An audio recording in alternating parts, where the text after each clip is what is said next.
Some shows talk about one team. Other shows barely talk sports. This show will talk Packers, Brewers, and Bucks. Every day. It's Wisconsin Sports Daily with Steve Sparky Pfeiffer on the Wisconsin Sports Radio Network.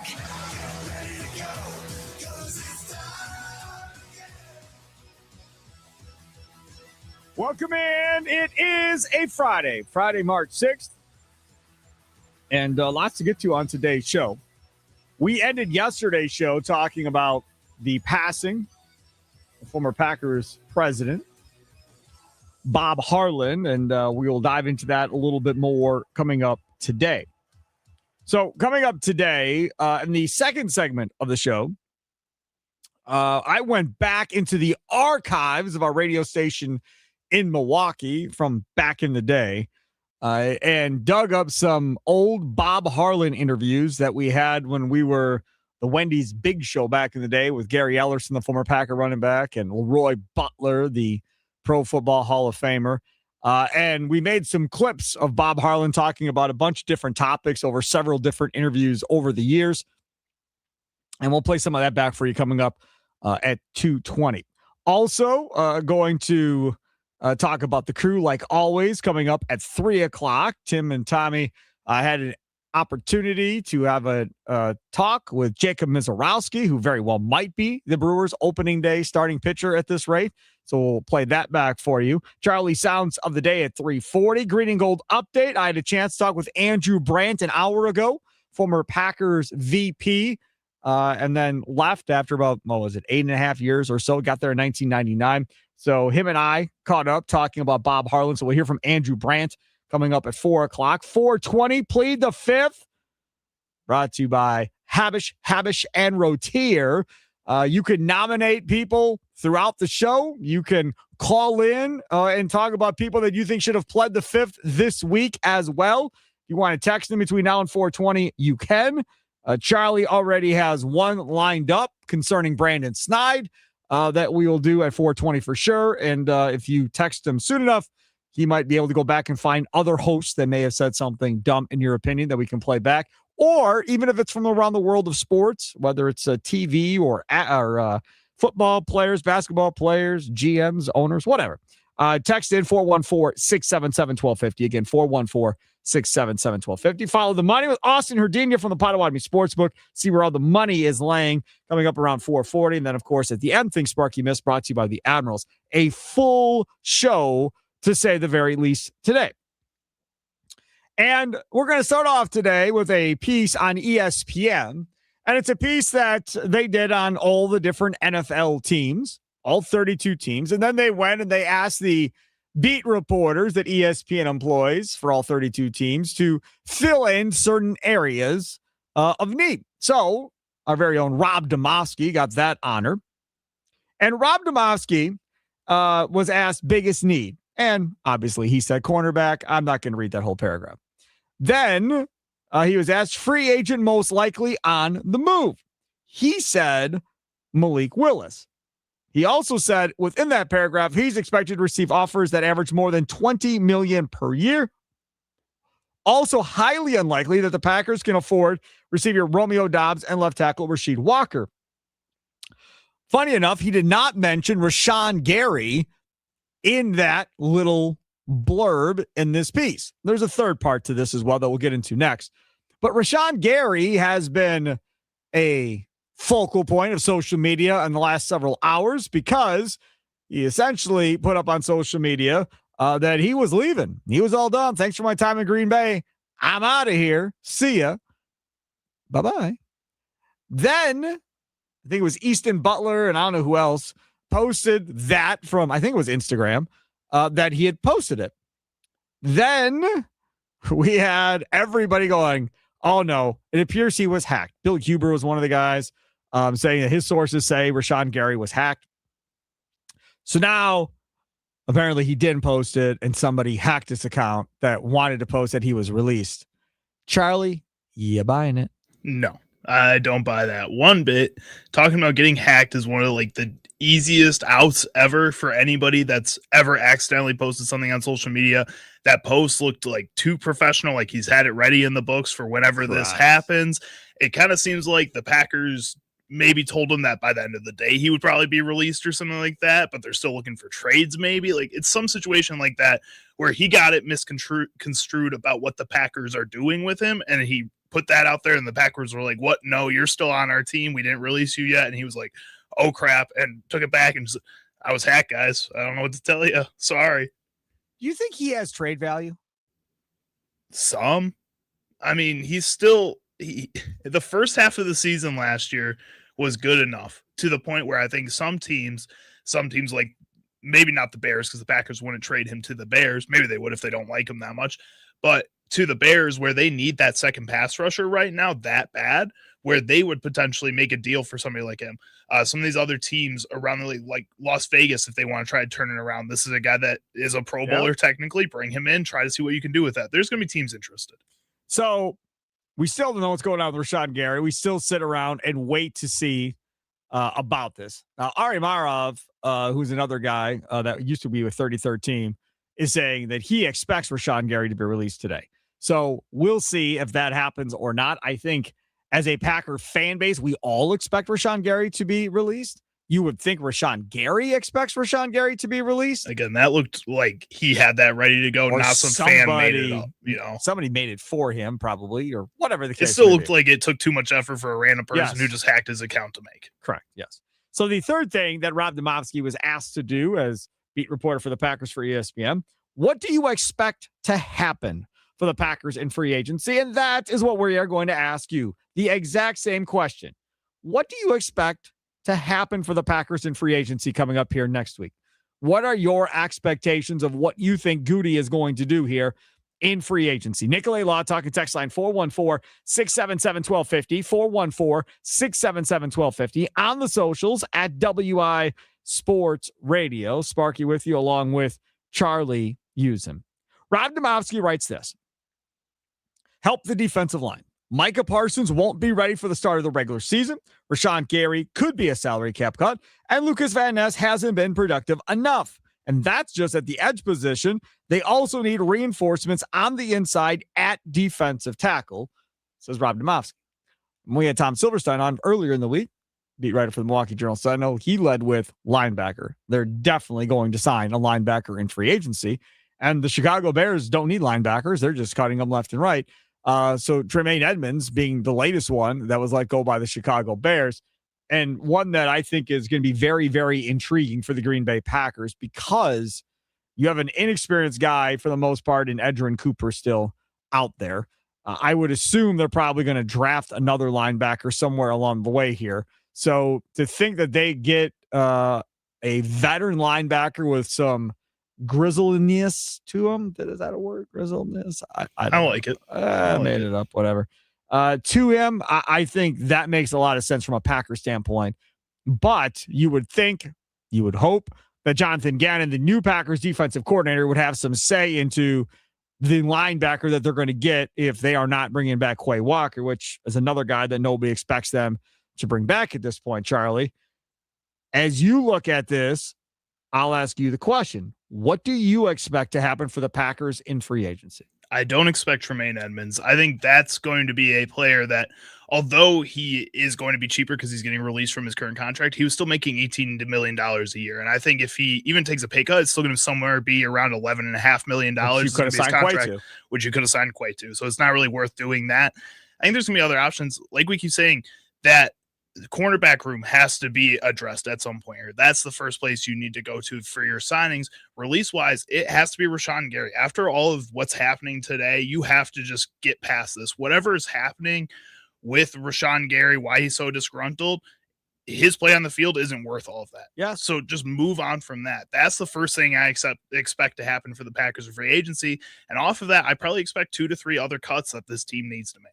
GB shareholder chiming in the Dugout YouTube chat says, the Dolphins release kicker Jason Sanders. Get on it, GB. Now, Jason Sanders is a guy that would obviously make sense. Jason Sanders is a guy that you would not have to make probably the highest paid kicker in football. I don't think necessarily, but it would probably be somewhat pricey. As I've stated before, I don't want to move on from Brandon McManus. I don't want to play this game. Just stick with Brandon McManus. Let's go. Would I be opposed to Jason Sanders? No, I would be fine. If they wanted to go get Jason Sanders, who got cap casualty with the Dolphins. A lot cheaper than Brandon Aubrey. Absolutely. Right. No doubt. He's definitely not Brandon Aubrey. So he would be cheaper. Now, would he be cheaper than Brandon McManus? Would he be in the same price range of Brandon McManus? Do we think Jason Sanders can kick outside in Green Bay in these conditions versus in the nice warm weather of Miami? Like, see, that's all part of this. And that would have been a great question for Mason Crosby of, does it matter to you if you're going to find a kicker to play in Green Bay as far as the conditions he's kicked in prior to getting to Green Bay? So if I'm going to draft somebody to the Packers, either you have to have a super strong leg to kick through the wind and all the elements, or B, you have to have played somewhere in Big Ten country probably that's used to playing in the cold weather, that's used to playing in the elements here in the Midwest. I think those would probably be two of my requirements at this point if I'm going to go that way. And Jason Sanders played college football at New Mexico. That's not it. That's not exactly gold. He was born in Orange, California. How much was Jason Sanders making this year? Let's see. Jason Sanders. Because, that's the other part of it, too, is how much are you going to be able to get Jason Sanders for? And the fact that they're cutting him. About $4.5 million per year. That's less than McManus, I believe. I think McManus is like 5 or so. So, yeah, sure. I'd be up for that, I guess. I just don't want to play the game of cutting McManus, and then you don't get Sanders, you don't get Aubrey, and now you're searching for some scrap heap kicker at that point. I'd rather just keep McManus and move on. Jeff in Greendale, you're next on Wisconsin Sports Daily. What do you expect to happen for the Packers in free agency, Jeff? Good afternoon to you, Sparky, by the way. Thanks. Hey, to be honest, I kind of expect the same of what we've been seeing. I would expect they're going to make the cap room to get an above-average player, decent player, kind of like Xavier from the Giants, kind of a good player. And then we're going to see a couple of guys fill needed spots that have an injury history. I don't know what it is about that, but you just seem to get guys. They go get guys that they're hoping that could not get hurt or they're done with their injury, and they just seem to fill the spots we need, and it's just injury guys. Now, I'm not saying it's every year, but it does seem to be kind of a trend here the last few years of getting guys that are just injury prone. Yep. And I hope I'm wrong. It would nice to, but I just don't want to see guys coming in, filling spots that you're just hoping and crossing your fingers and holding your breath that they don't get hurt. I'm just kind of getting tired of that. Even if they're just average guys and they can fill a spot and do okay, I'm fine with that. Just want to see them the full 17 games for once would be nice. I'm with you. For the kicker. Oh, and then a kicker, I'm kind of right now, just depending what's out there, I kind of would lean towards the college one, not any of the picks, like see who, unless this guy is an outstanding kicker, but pick him up after the draft, let him come in. For the main reason is that McManus, if he gets signed, I'm fine with it. But I just don't want to deal with the drama that if this guy chokes again, for whatever reason, whatever it is, during the season, playoffs or whatever, I just want to hear it all again. Like, oh, they should have cut him. They should have got it. To me, I would be happy to, on your way, goodbye. Don't sign the big guy from Dallas. Let's start with which you're going to run the risk of a guy that hasn't kicked in the NFL in playoffs. I understand that, but neither did Crosby or Chris Jackie, all those guys that turned out good.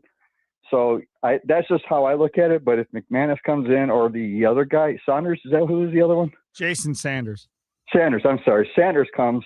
I'm fine with it, but I would just prefer just start fresh. Don't even. Well, there's another part of this that we haven't talked about, and that is Sanders didn't play last year because he suffered a serious hip injury during preseason warmups. So he didn't even kick last year. He's been out for over a year. So now you potentially move on from McManus for a kicker who has a hip injury. Yeah, no, then that goes with my thing. Don't bring in injured people. I forgot about that. So, yeah, don't even bring him in. I don't think I want to deal with that either. Thanks for the call. Appreciate it. It's funny because I brought up Jason Sanders. I'm like, Jason Sanders stats. And then I'm like, he has them in 25. He must have been hurt. So then I Google it, and sure enough, serious hip injury sustained during preseason warmups, despite initially being expected to miss only 4 to 5 weeks. The injury kept him sidelined for the majority of the campaign, with Riley Patterson filling in, designated to return to practice in late December of 25. So not only are you going to go get this guy, but if I'm a team, I'm going to go get this guy on a 1-year prove-it deal. I'm not going to pay you much of anything. But if you're the Packers, you just gave McManus a deal. Why in the world would we go do this for? So, again, if it was me, I would rather just stay with Brandon McManus and go forward. And I know I'm one of like 5 people probably in the country that likes Brandon McManus on the Packers, but that's where I'm at. I'll tell you what I think is going to happen with the Green Bay Packers. I think they're going to sign a linebacker. I think they're going to sign a defensive tackle. And I think they're going to sign a running back. So linebacker, defensive tackle, and running back to back up Josh Jacobs and be that other player. So I'll say those 3 positions is how they're going to go about free agency. The one thing we know about the Packers is I think the most they've done in a year is 4. And normally it's like 2, maybe 3. So I'm not going to get crazy here, but I'll say defensive tackle, linebacker, and running back. And realistically, it should be defensive tackle, cornerback, and linebacker, and just probably go with another rookie running back is probably what they should do, even though I'm not a big fan of that myself. That very well may be the option they go with. I just have a feeling they're going to sign a veteran running back to go with Josh Jacobs, go defensive tackle, go linebacker, and then try to fix cornerback in the draft. I just feel like running back somewhere you can fix in the draft, especially late in the draft. You can find those types of players there. In free agency, that just doesn't seem like, in my mind, the most valuable position, especially this year. You got a lot of like backup caliber running backs, but the guys that are going to get contracts for the most part, especially right away, are going to be guys that are starting caliber. Yep. So it's a very kind of big gap in between the starters and those backup sort of guys that the Packers just don't need right now. I feel like you got to attack the offensive line in some degree in free agency, especially at the tackle position, at least in a swing tackles type of role, because through the draft, I feel like you're going to have to look more at that interior offensive line. It's a really weak group in free agency this year. And then again, running back, you can attack later on in the draft. I do understand the cornerback in the draft, but also to what a lot of people have been saying, I think a veteran cornerback added into a room with 2 young cornerbacks from the draft would be the perfect overall haul for this team. He's Charlie Usen, C Sparky Fiber with you. Coming up next, we'll hear more from Bob Harlan, who over the years in my other life, doing a show named the Wendy's Big Show back in the day with Gary Ellerson and Leroy Butler, Bob Harlan came on with us a bunch over the course of time. We were able to find some of those interviews, cut them up into some clips, play some of Bob Harlan's thoughts on a variety of different topics. As, again, we remember Bob Harlan, who passed away yesterday. It's Wisconsin Sports Daily, live from the Wisconsin Sports Radio Network studios, powered by the Potawatomi Sportsbook. Sparky here.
Welcome in. It is Wisconsin Sports Daily. Steve Sparky Pfeiffer with you. Charlie Usen over there, other side of the glass. Hope y'all are doing well here on a Friday.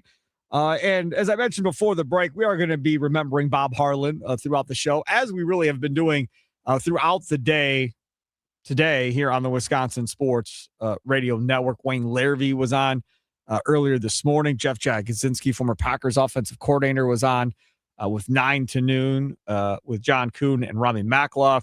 Aaron Popke, longtime media relations guy with the Packers, joined the Mason Crosby show. Plus, Mason had his thoughts in the last segment. That, of course, brought to you by Verizon. We're going to hear from Andrew Brandt coming up at 4 o'clock. I had a chance to talk to him around 1 o'clock. We'll play back that interview for you. I think you'll really enjoy that. But I also got to thinking about the interviews that I've been a part of with Bob Harlan, and that all revolves around the old show I used to be on back in the day, Big Show with Gary Ellis and Leroy Butler. So I had Charlie go through a bunch of the interviews we were able to find in the archives and make some clips of Bob Harlan talking about different things. Here's Bob Harlan talking about signing Ron Wolf and then the whole redeveloping of Lambeau Field.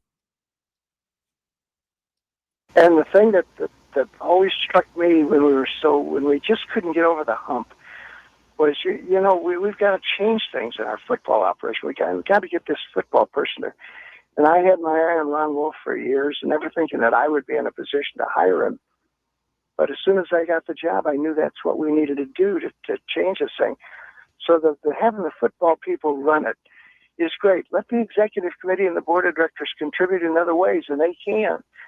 Like I say, they're very sound businessmen. I used my executive committee. I had 2 bankers on there. They helped me tremendously with finances and laying out spreadsheets and looking ahead. And I'll tell you how bad we were before we got the stadium.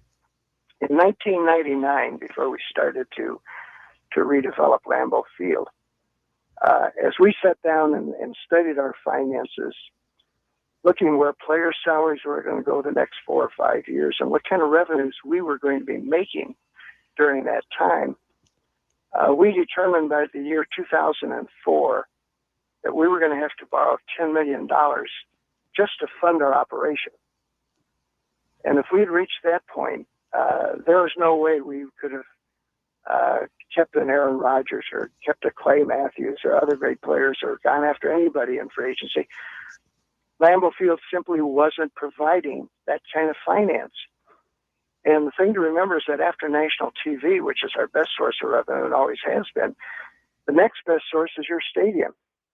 And a stadium started to become popular in 1992, and the first one that did this was the Orioles of Camden Yards. If you build a stadium that that can make the revenue for you, you can compete. We're making $4 or $5 million a year in the old Lambeau. And believe it or not, that was record finances for us at that time. That was record revenue.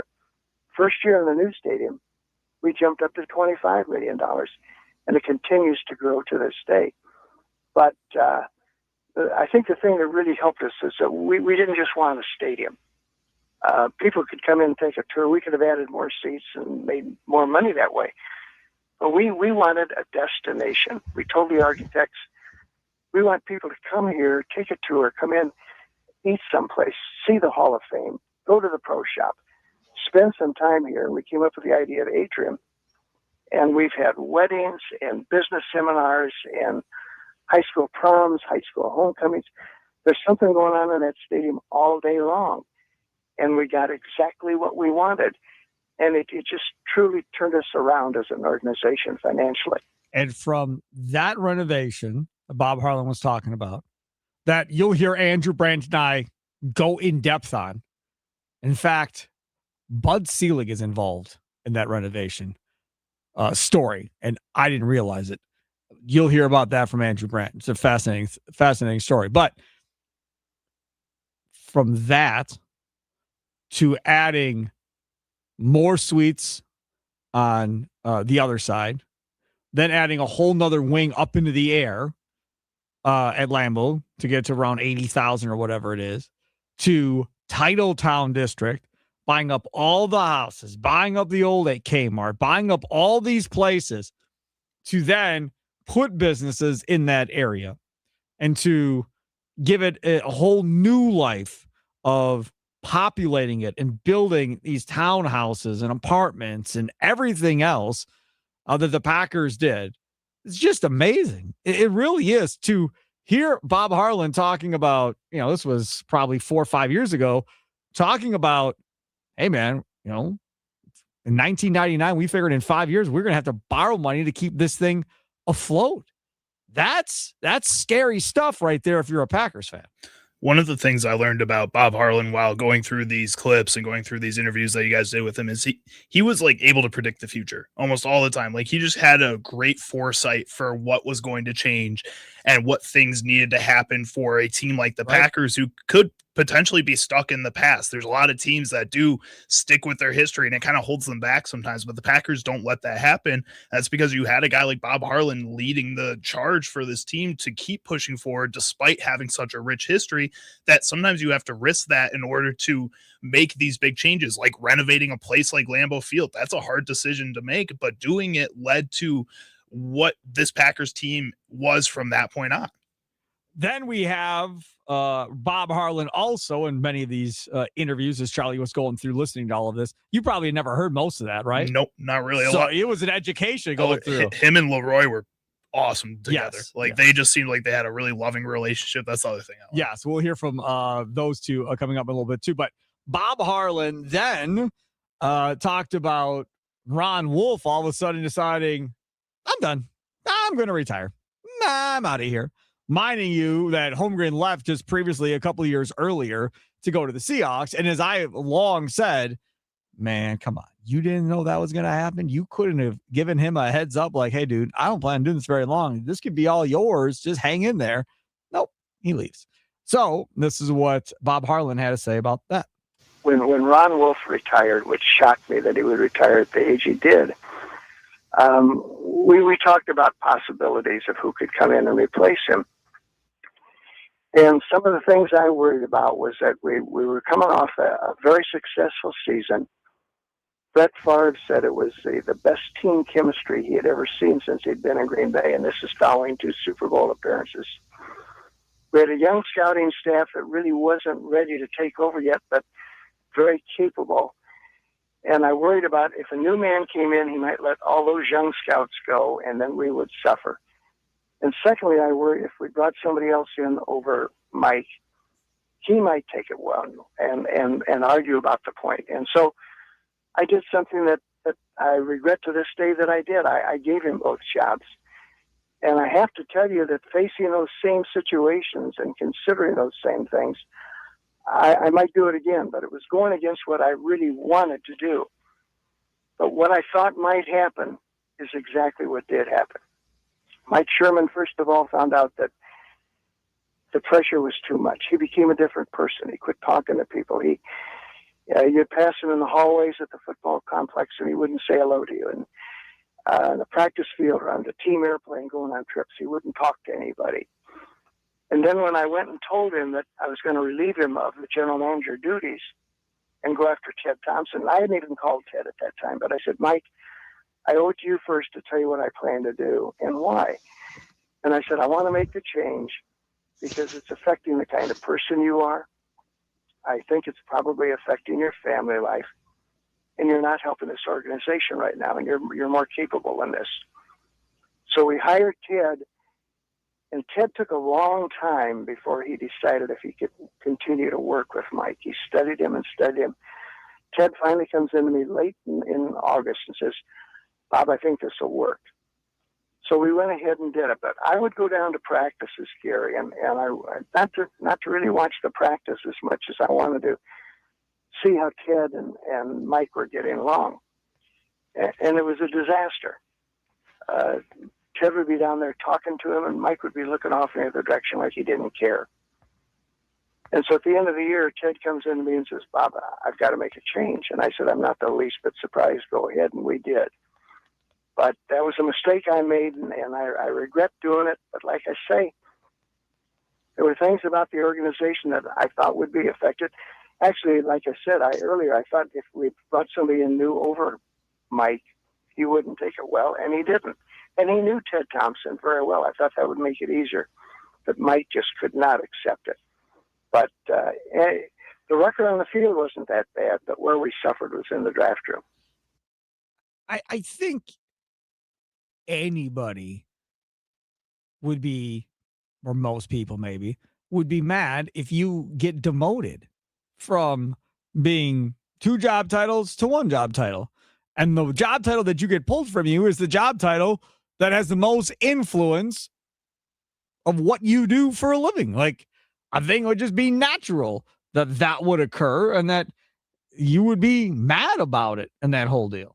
So you have that decision of going with Sherman when Wolf recommended him, giving him both jobs. That obviously didn't work. Then, I don't know if it was in the same interview or whatever, but we bring up the idea of Ted Thompson and Mike Sherman and ask Bob, hey, man, did these 2 guys ever, like, make up and, get along again? Did they ever talk again? How did that all play out? I don't know that they ever made up or not. It's too bad if they didn't. I tell you what, Mike had a very tough time when I told him that I was going to bring in Ted and take the general manager job away from Mike. But the pressure of the 2 jobs had just gotten to be too much. We were doing a nice job on the football field, but our drafts were starting to suffer. And so I went to Mike one day and I said, Mike, it's a fact. I can see this is affecting your health. It's probably affecting your family life. But I said, I'm going to bring in Ted Thompson as a new general manager. And Mike says, I don't think Ted will ever come to Green Bay. I said, well, maybe he won't. But I said, I want you to know about it before I make the move. I said, I owe you that. So we hired Ted, and I really found out that it's, with both Ron and Ted, by the way, that it's tough for a general manager to come in and inherit a coach. He likes to pick his own coach. But Ted was very willing to stick with Mike. He worked with him. He didn't say anything to me. Ted didn't for a long time. Tried to work with Mike during the preseason. And he came in and said, yeah, we're going to stick with him. He's going to be okay. And I would go down to the practice field once in a while during the season, and just not to watch the team as much as to see how are Ted and Mike getting along.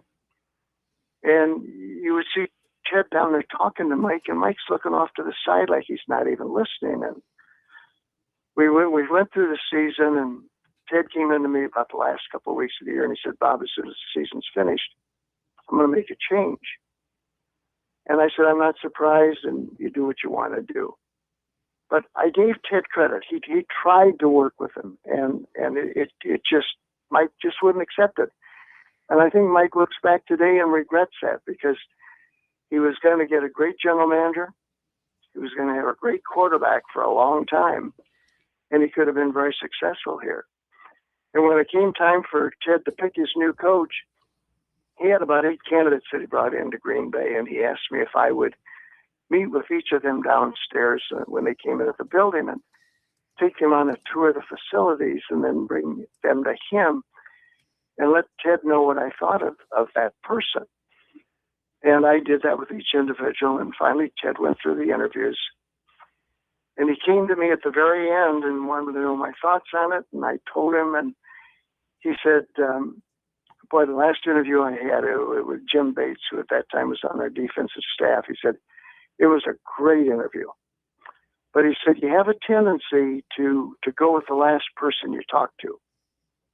And he said, I'm going to go walk the hallways and think about this tonight, and I'll come back and see you in the morning with my choice. I said, that's fine. He walked in the next morning. He said, I'm going to go with Mike McCarthy. And I said, what about Bates? And he said, well, that was the last interview. And he said, I didn't want to let that overwhelm me. He said, when I weighed the strengths and weaknesses of everybody I talked to, Mike was bringing something to this franchise we didn't have, a toughness that we need. So he went with it. But again, it shows the thoroughness of how he handled that job of selecting somebody. I think Mike Sherman feels badly about the way it broke up now. But Ted, I give him credit. He tried his darndest to make it work. Hey, Bob, I want to interject on something here because I got something else I never asked you before. because we've talked about the Ted and Sherman thing, but going back to Mike Sherman himself, how much did it change and shake up everything when Mark Hatley out of the blue passed away in the middle of that whole thing? Because he was kind of that VP of personnel guy for Mike Sherman. Oh, no doubt about it. It was a terrible blow. Terrible blow. Mark Hatley would have been a good general manager himself, would have been a very capable general manager. And his death was an enormous factor that is rarely mentioned. I'm glad you brought it up because it was a good relationship between the two of them. Mark had done a good job with the Chicago Bears before he came here. And he was a very valuable part of this organization. And it was a harm to him. But, Mike got to the point he didn't talk to people, and his personality totally changed. I would have scouts tell me that they were afraid to walk out of the office and go to the restroom because they're afraid they'd run into Mike in the hallway. Wow. And and I told Mike this to his face. I said, Mike, the whole staff noticed. Members of the press told me after Mike left that they noticed it all the time. But there was a great change in his personality, and I knew it was. If he'd get on an airplane for a road trip, put on the earphones and talk to nobody, going or coming home. And we finally got to the point in the middle of the season. I just went into him and says, Mike, I want you to know I'm going to have to make a change. But the Hatley death hurt him tremendously. But I think even if Mark had been here, I'm not sure that it wasn't still going to affect Mike in a lot of ways. I disagree with Bob Harlan when he said that. Just because when you have a guy that you trust, that knows the scouting, that knows the college landscape and all of that stuff and the pro personnel, like he said, he came from the Bears. By the way, I hated that hire when they hired Mark Hatley. But he still knew what he was doing. And you gave Sherman a new job that he was not prepared to take, clearly. So then you bring in a guy that is going to take the weight of that general manager off. Yeah, he's still going to make the final call and stuff, but this other dude is going to carry the water on the draft side and everything else to make it a lot easier. Then you lose him, and that was it. Then, he didn't. I think that really kind of hung over him a little bit as far as who you can trust and how am I going to get all this work done, and that probably overwhelmed him. It probably did. And I think this is something that in this whole situation, all these different emotions being put together from all these different people, like, again, you talk about just the amazing work that Bob Harlan was able to do to be able to work with all those different emotions and make these hard decisions for people left and right that were probably the right decisions for them. Again, you talk about that foresight that I brought up before. Bob Harlan, again, really was an amazing person who had an impact on a lot of people's lives, not because he was just a good boss, but because he cared about the people that were working for him and knew that there were better routes, better options for each of them that they could take. It's almost like a father figure. Yes, that's exactly correct. And that's what made Bob Harlan so special. The ability to, I guess you could say the same thing about Pat Murphy. The ability to make anything work with a person, knowing how to connect, knowing how to keep that person positive, essentially, and then build relationships. I reached out to Peter Fagan earlier today because when the Bucks were attempting to get the arena, build what became the Deer District and so forth, Peter Fagan spent time in Green Bay. And if memory serves correct, and Peter hasn't responded yet, but if memory serves correct, I believe he talked with Bob Harlan along the way and Mark Murphy and those guys up there trying to figure out what their thought process was, how they went about and all that stuff. So if Peter responds between now and 5 o'clock, and we're able to get him on, we can have that conversation. Take a quick time. I'll come back on the other side. More Bob Harlan when he joined us on the big show. And next, coming up, I really want to get into him and Leroy Butler and their relationship, of course, Pro Football Hall of Famer. And when we found out that, hey, Leroy got in, he got the knock, and we were celebrating and everything else, Bob Harlan called into the show. He called into the show to talk to Leroy. So we'll talk about that. We'll play some of that back for you coming up next. It's Wisconsin Sports Daily, live from the Wisconsin Sports Radio Network studios, powered by the Potawatomi Sportsbook. Sparky here.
Welcome back, Wisconsin Sports Daily.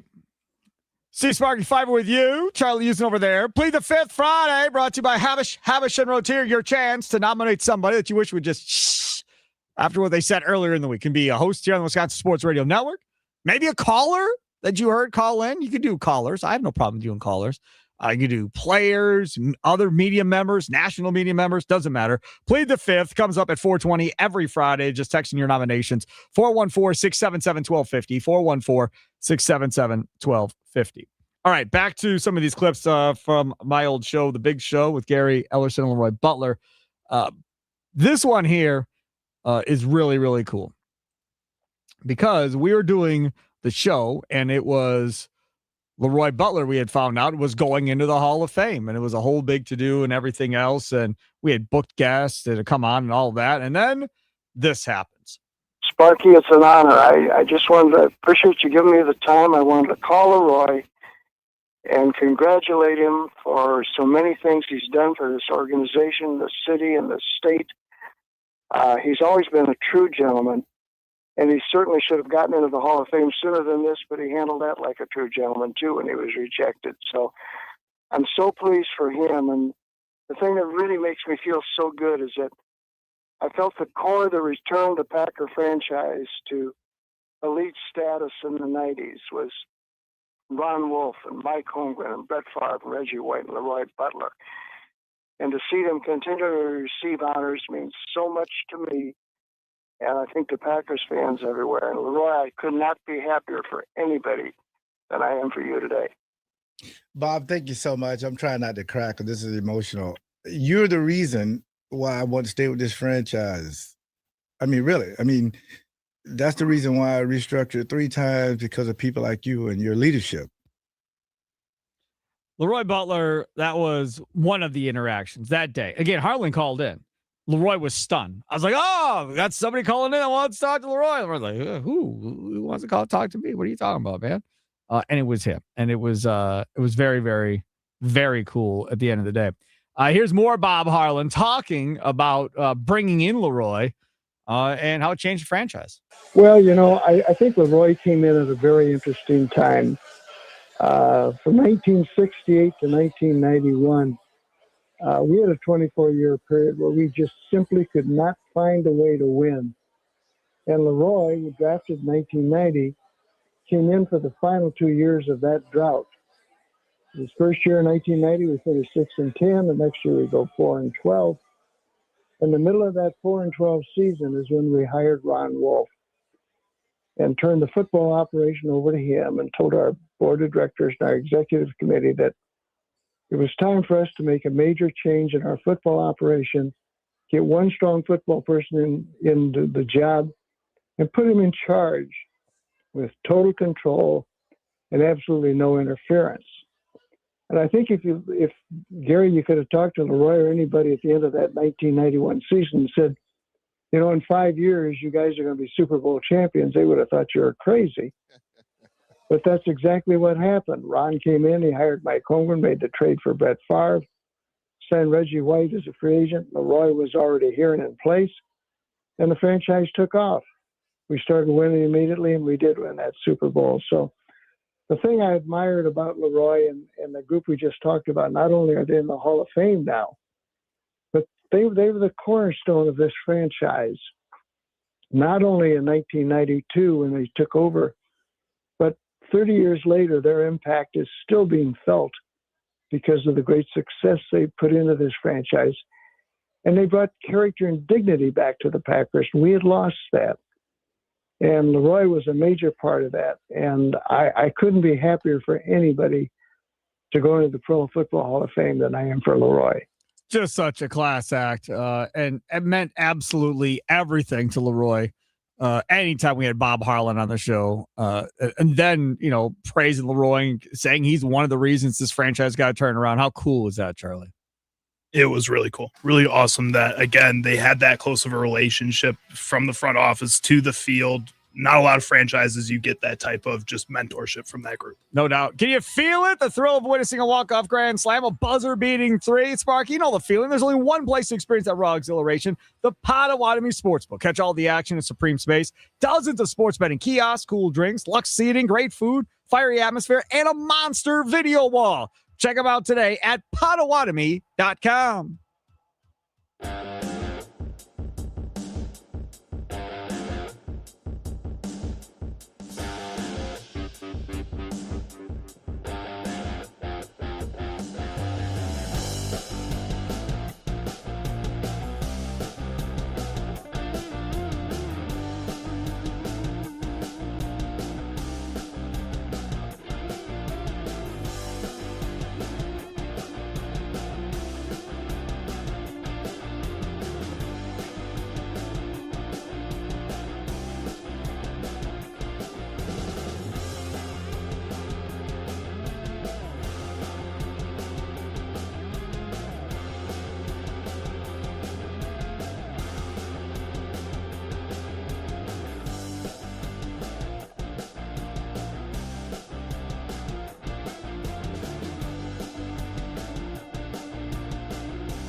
Some shows talk about one team. Other shows barely talk sports.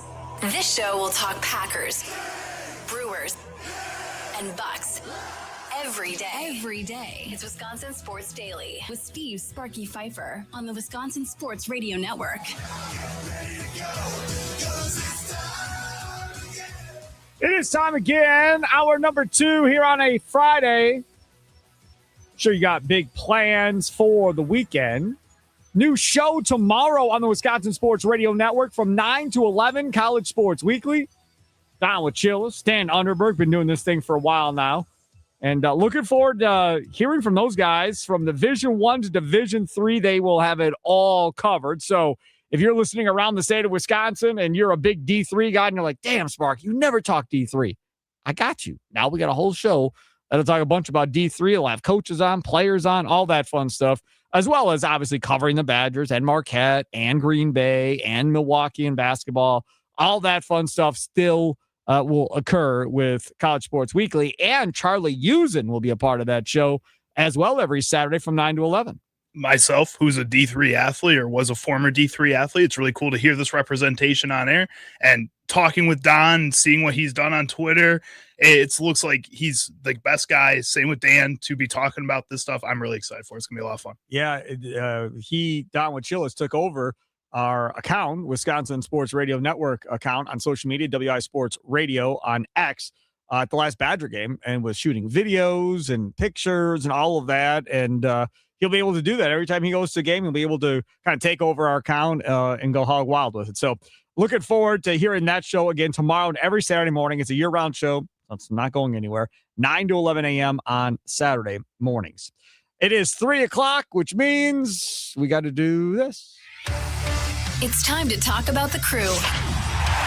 It's Wisconsin Sports Daily on the Wisconsin Sports Radio Network. All right, time to talk about the crew.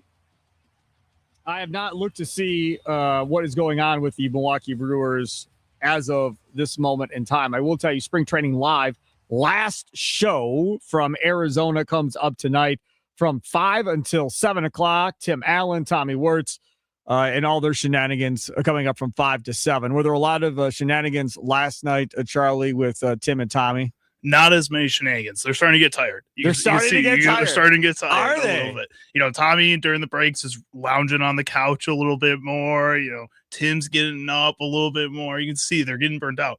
But they got some cool shirts yesterday. That was the highlight. They got shirts. They did. Okay. That was pretty cool. Tommy got some cool ones that I liked. Tim got some classic Brewers gear, so that was awesome. And they had a lot of great interviews. A lot of great pitchers yesterday they talked with. Kyle Harrison was really good. You're about to hear from Jacob Mizorowski, and he was awesome. It was a really good show. Brewers losing 2-1 right now, bottom of 3 at American Family Field, where Tim and Tommy are at right now, getting ready to do their show. 2-1 losing there. Badu with the RBI. He is the only person with a hit in this game. He scored Lockridge, who was batting second in the lineup, and had a walk.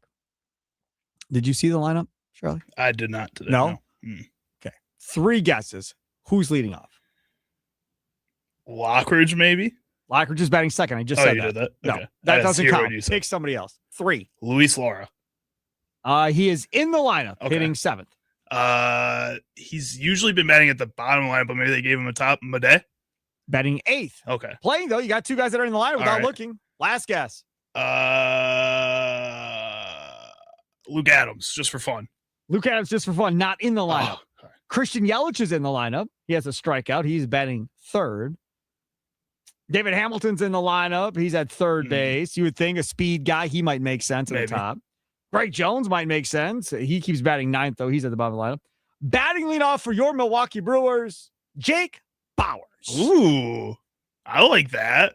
Jake Bauers. If Jake Bauers, for some reason, was hitting leadoff during the regular season, opening day hits a leadoff home run, I think Tommy would be fine not watching a single game for the rest of the year. If Jake Bauers is hitting leadoff at any point in time during the season, something has horribly gone wrong for the Brewers.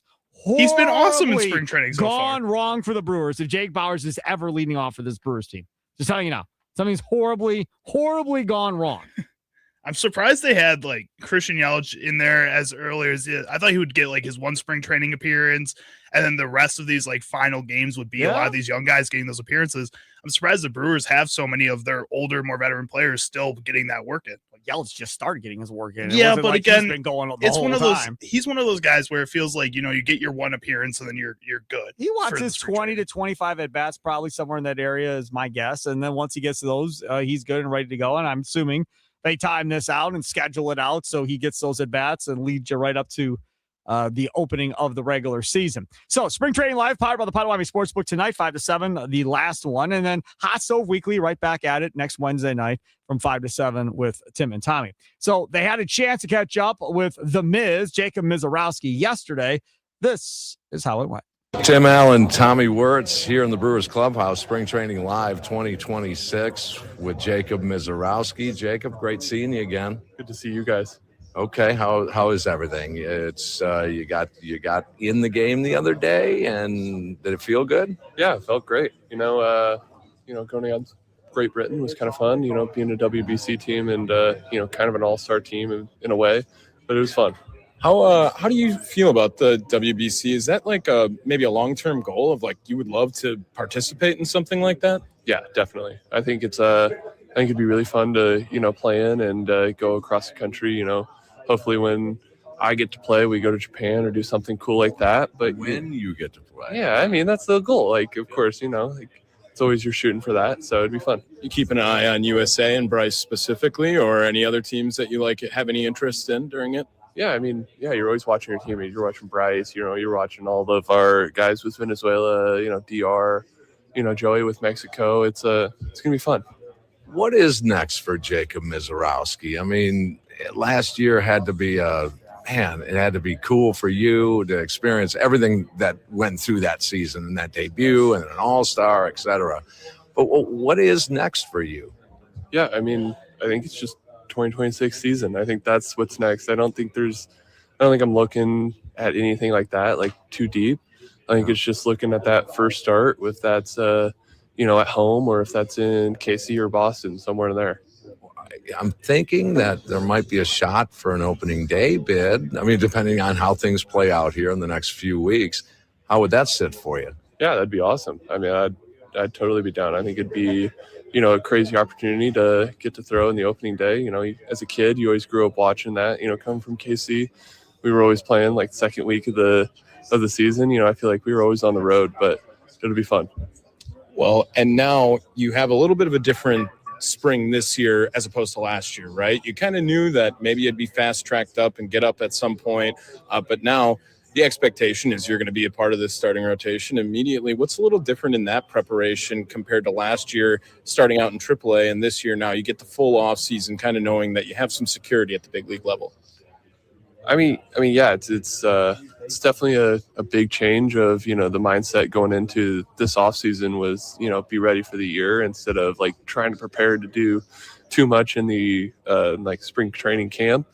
And so I think it's a little bit more relaxed to, be able to just not worry about it. You know that the pace of spring training, it's always about building up, not taking things too fast. How do you slow down when you throw 100 miles an hour, right? How do you try to take a step back when you want to showcase your best stuff, but you don't need to throw 102 in March? Yeah, I think it's more like, it's going to come out 102. That's how I throw. Yeah. So I think it's more just like pitch count more than like actually like turning the volume down. I think it's, it's still going to come out hot. It's going to be what it is, but I think we just take that volume down a little bit. Can someone teach control or command, maybe, playing in the strike zone, non-competitive pitches? I think Murphy put it that way. Can someone learn that, or do you just have it? I mean, a lot of people think you can learn it, but I don't know. I think it's one of those things that you kind of just gotta figure it out. I think it's partly learning and kind of just aiming middle and hoping for the best. So it kind of just works that way. It figures itself out. Yeah, everyone knows about the fastball, but what's your favorite off speed to throw, and what's something that you're really trying to work out? That, the fastball is great, but it's the big leagues, right? Everyone's going to be able to catch up to it at some point. What have you really been working on to try to throw guys off on the mound? Yeah, I mean, I think the curveball and slider are both right there. I think those are the two big ones I'm going to go with this year, and I feel really good with the slider and be able to control it and throw it where I want. And but I mean, that's probably the big one of like moving with that. Do you ever think to yourself to sacrifice some velo on those pitches to get maybe a little bit more command, or you're always going to come out hot, like you said, with the fastball, same way?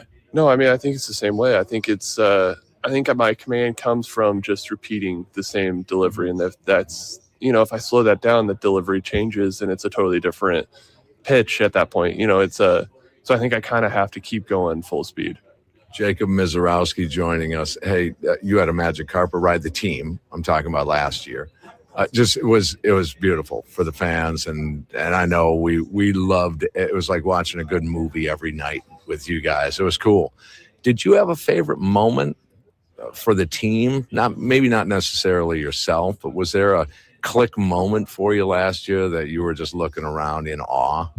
I think it was that Cubs series. I think that was the first playoff series where it was just like, holy cow, we made it. Like, this is crazy. Like, we actually did what we were, the first step in what we were shooting for. And, it was kind of one of those things that was like a, kind of dream come true to finally be in the situation that I wanted to be in. Wow. And that Cubs series, it was a little bit of up and down, right? You win the first two, you lose the next two. That game 5, is that like, you have any other moments that even compare to something like that in a team setting? No, not for me. I mean, I bet you there's some other guys in the room that have moments like that, but that's definitely a first for me. So it was fun. That series, maybe that game took 2 years off my life. Yeah, and you weren't even on the field. I think it took 5. It was because I can't stand the Cubs. I think I may have mentioned that to you last year. I just don't like the Cubs at all. And so that was a beautiful victory. Although, the NLCS, that's a different story, obviously, but you learn from those things. You learn from failure. Exactly. Yeah, we move on and do better this year. So it's the goal. Okay, one of the final things I've got for him, Tommy, is we make it a point every year here in Phoenix to stop at a baseball card shop. Okay. I'm a big card kind of guy, collector, and we did some polls on the air the other day.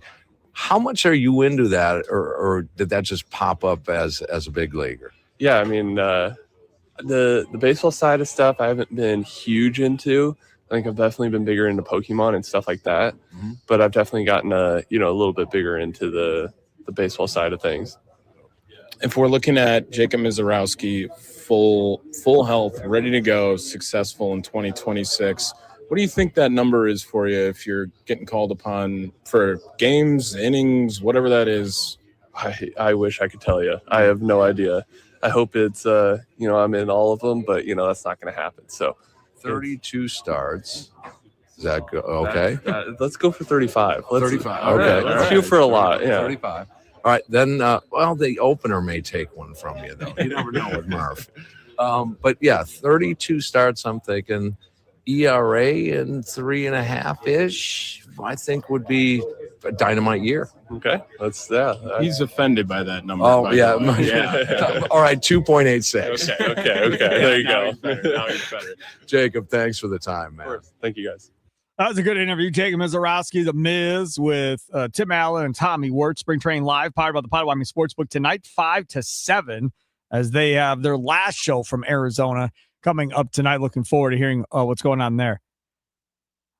I understand everybody loves Pat Murphy. I get it. I'm telling you right now, if they have an opener for Mizorowski on opening day, I'm going to lose my mind. Just telling you now, gonna lose my mind if there's an opener. That would be nuts. Just let Jacob Mizorowski start. Not coming out of the bullpen. Here you go, kid. Go. You're playing the White Sox. You ain't playing the damn Dodgers. You're playing the White Sox. Give him the ball. Go get him. And get out of his way. Just don't overthink stuff. You want to give an opener to Sprout or somebody? Fine, whatever. I don't care. And then the other thing that I saw today, Adam McKelvey put on Twitter, or X, whatever, that apparently they're going to stretch out DL Hall and Aaron Ashby now to get them ready to potentially be in the rotation. So that means Harrison's not going to make it. Sproat's not going to make it. Henderson's not making it. Gasser's not making it. Carlos Rodriguez is already at AAA. Coleman Crow was expected to be at AAA. That's 6.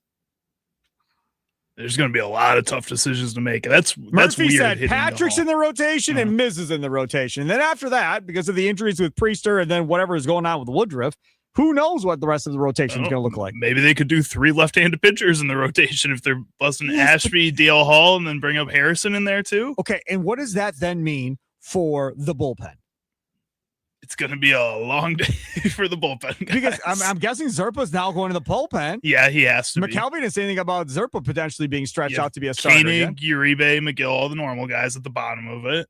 I mean, I think you'll be okay. You got enough talent in the minor leagues. You put some of these starters in that bullpen too. Gasser maybe starts the season in the bullpen. Good. He was in the bullpen last year. You know, maybe guys like Coleman Crow could start this or be in the bullpen halfway through the season, depending on how you rotate this around. You got a lot of options. Shane Drohan's looked really good in the preseason. Tommy's been loving on him. I think he's really good. That could be an option. That's in the bullpen. Another guy. If he doesn't make the team, that's another AAA guy in the rotation. It's going to be a lot of tough decisions, but you might see a lot of rotation too. You might see a lot of these guys in the rotation the first few months of the year. I guess. I mean, I am intrigued by what they're going to decide to do with that rotation. So let's say, I'll ask you, if Woodruff and Priester are both out, what's your 5?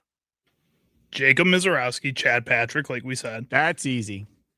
What? I think I don't want to do it because he played so well out of the bullpen at the end of the season last year, but I think he's just your most experienced guy. Aaron Ashby's in my starting rotation then too. That's tough. Harrison, I think, is in my rotation. Like DL Hall doesn't make my rotation. That's weird to me that he's a guy that Pat Murphy named, Adam McCalvey named. He feels like a bullpen guy to start off the season.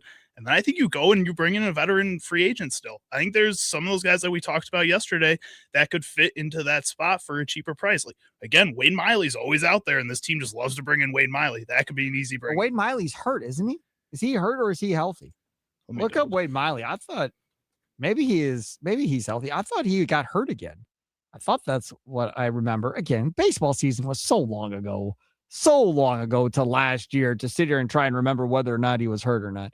Hey, Prize Picks, that's what you're going to want to take advantage of today, right? You download the Prize Picks app today, use that code Sparky, and you're off to the races. So you make your first $5 lineup, and then they'll give you $50. That's right. Use code Sparky, and Prize Picks, after you make your first $5 lineup, will give you $50 towards making more lineups. That means that's $55 then.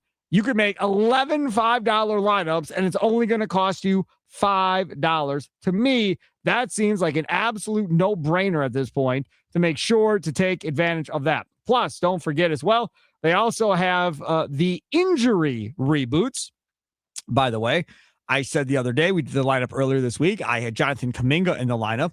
I had him stacked because you can stack a player up to 3 times with like 3 different stat categories, more or less. So I had Kuminga stacked, and then I had Giannis, right? So I went and I looked at the Prize Pick app, and because there was only one other player with the stacked player that didn't play, which that means the lineup just rolls on, that means I only had one player in the lineup, so I got a full refund. Nice. That beautiful thing. There you go. They helped us out. Prize Picks, baby. It is a no-brainer. Injury reboot, and I got the refund on it. What more do you want? Flex play. I went back and I was looking at my history. Man, I would have had like 12 to 15 more winners had I just played flex play every single time. Literally, like 12 to 15 more winners in the last year had I just played flex play, where I get 2 of 3 right, or I get 3 of 4 right. It's not, well, I was going to say it's not my fault, but it probably is my fault. Sure is. It absolutely freaking is. And if you want the biggest payouts, which is what Charlie always tells you, go for it, Sparky, go for it, Sparky. Always, dude. Go for the power play. No matter your play, Prize Picks is a great way to put your takes to the test. Download the Prize Picks app today. Use code Sparky to get $50 in lineups after you play your first $5 lineup. That's code SPARKY to get $50 in lineups after you play your first $5 lineup. Prize Picks, it is so good to be right at the end of the day. And it really is good to be right at the end of the day, for sure. And, of course, don't forget, must be present in certain states. Visit prizepicks.com for details. Thank you so much. Coming up next, I'll admit to you, it's Friday. This is a lazy topic by a sports talk show host. I understand. But I don't believe any of the other sports talk show hosts on the Wisconsin Sports Radio Network chose the lazy way of doing this. And I'm inspired by Jacob Westendorf of Packers on SI because he wrote a whole piece on this lazy topic that I'm going to do with you coming up next in Charlie. Does Bob Harlan belong on a Packers Mount Rushmore? And if so, who's with him? Nicolay Law Talk text line 414-677-1250, 414-677-1250. On the socials, X and on YouTube at WI Sports Radio. It's Wisconsin Sports Daily, live from the Wisconsin Sports Radio Network studios, powered by the Potawatomi Sportsbook. Sparky here.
It's Wisconsin Sports Daily, live from the Wisconsin Sports Radio Network studios. Sparky here, Charlie Usen over there. We will get to Plead the Fifth, brought to you by Habish, and Rotier. Your opportunity to tell somebody to shh that said something goofy earlier in the week. If you want to nominate somebody, you absolutely can. Just text in your nomination, whether it be a sports talk show host here on the Wisconsin Sports Radio Network, a caller on the network, a TV personality, could be an athlete, a coach, a GM, whatever. Everything is open. Text in 414-677-1250, 414-677-1250 to nominate somebody for Plead the Fifth. We do it every Friday at 4:20. And again, I think you'll enjoy that segment coming up. One Brandon Snide will be in the crosshairs for sure coming up at 4:20. Does Bob Harlan, who passed away yesterday, belong on the Packers Mount Rushmore? And if so, with who else? Use that same number we just talked about. 414-677-1250, 414-677-1250. Before we get into that, I said this yesterday, and I want to make sure I say it again today. Bob Harlan should be in the Pro Football Hall of Fame. Should have been in the Pro Football Hall of Fame already. I'm not quite sure how he's not.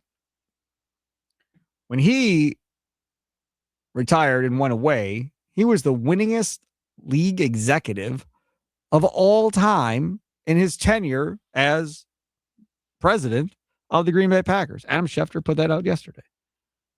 Then, that was as of 2008.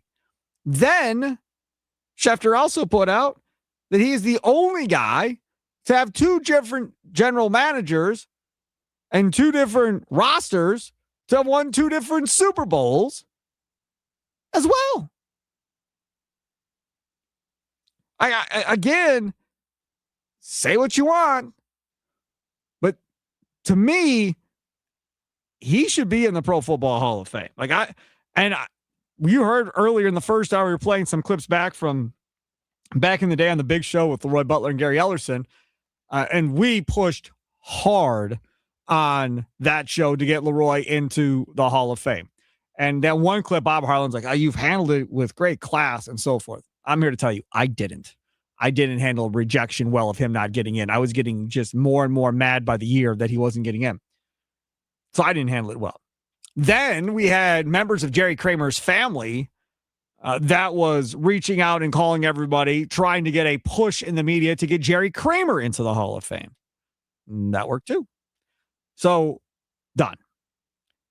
Now the push needs to happen for Bob Harlan. And it should have happened earlier, and I apologize because I'll take fault. I have a microphone in front of my face. I should have been on this much sooner.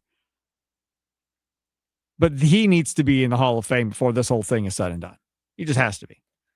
And hopefully somebody will start stomping from him or start stomping for him the next time this thing comes around as far as a contributor and the fact that he should be in. Now, with that being said, does Bob Harlan belong on the Packers Mount Rushmore? And if so, who else is there with him? The 262, using the Nicolay Law Talk text line 414-677-1250 says, Curly Lambeau, Vince Lombardi, Ron Wolf, Bob Harlan. There is your Packers non-players Mount Rushmore. Dan in Muskego. I didn't ask for a non-players Mount Rushmore. Did I ask for a non-players? No. No. But I think if you do ask for everybody, I don't think he makes the Mount Rushmore. Absolutely he does. There's no question. There's absolutely no question. Lombardi is there. Mm-hmm. I think Harlan is there. Curly Lambeau is there. And Bart Starr. That's your four. No, Favre, Rodgers, Greg, Starr. No. I said Starr. Oh, you did say Starr. Yeah. Starr's the only player. That's it. Curly, Lombardi, Harlan, and Bart Starr. That's all. Nobody else. Brett Favre had one Super Bowl. Won one, went to two. Rodgers only went to one and won one.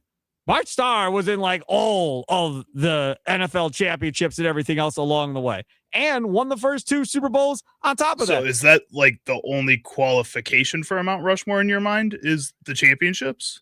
I think all of that has to come into play. I mean, Curly Lambeau gets it because it's Lambeau Field. Right. Oh, He gets okay. it. Vince He Lombardi gets gets things. You get the Lombardi trophy. Right. Like And those you two won all automatically. those championships Right. with Vince. And when Vince got there, it was not in good standing. And Vince turned it around quickly. But so all the MVPs for absolutely. Rodgers, the just historical greatness of him and because, Favre. I'll put it this way. When Vince got there, it was a disaster. And Vince turned it around. Okay. When Harlan got there, I don't know if it was at equal disaster level, but it wasn't good. And he came from baseball, from the Cardinals, I believe, to football and led this whole thing and turned it around into, again, what we've had since he's came in and taken this thing over. He doesn't hire Ron Wolf. None of the rest of it happens. It just doesn't happen.